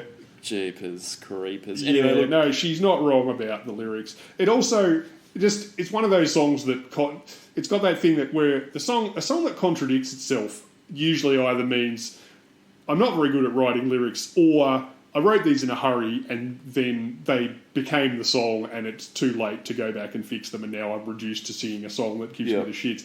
it is not clear anywhere in the song whether they're having the party at their house or whether they're on their way to another party. Like, it doesn't even bother being that specific about the party, you know. It's just like the vague concept of being young and at a party. Yeah. Look, there's also, I guess, that sort of thing where it's like, if you have a really hooky, catchy chorus that people are like really pumped up about, maybe the verses don't matter that much. I don't know. I think the song would have been much more interesting with exactly the same vibe and the same, you know, hooky chorus if she'd just written it about an actual experience she had. Like if she'd written a song about ghost or something. Yeah. Or like, fucked a ghost, woke up from the ghost fucking in a stranger's house in a bathtub. Don't know where I am. Did I fuck the dad? Was he the ghost? Not sure. Gone home, had a nap, woke up surrounded by 10 hot girls, feel like Puff Daddy. Like, that's a more interesting song than just general, let's do shots at a party because I'm 20 and I'm hot. You know, anyway. Exactly. Yeah, so that's the end of the year. 8 weeks of that. 18 mil. So Kesha still has still doing all right. Yeah, 18 million people. I don't mean that she's a one-hit wonder. I'm aware that she's had other hits, but I would be surprised if she has another number one in Australia. Oh yeah, exactly. We'll have to check as the and this will cost you $3.02 okay. on the Discogs. So yeah, I was just going to mention a couple of honourables for 2009, things that didn't quite hit number one, but that you'd remember a lot better than any of that Black Eyed Peas shit. Party in the USA by Miley Cyrus. Good. Still might be her biggest song, I reckon. That really pushed her over the edge. Again, it sounds like someone trying to relate an experience that never properly happened. E.g. someone arriving in a place in a taxi listening to stuff that they wouldn't play in a taxi. A bunch of songs from Lily Allen's first album.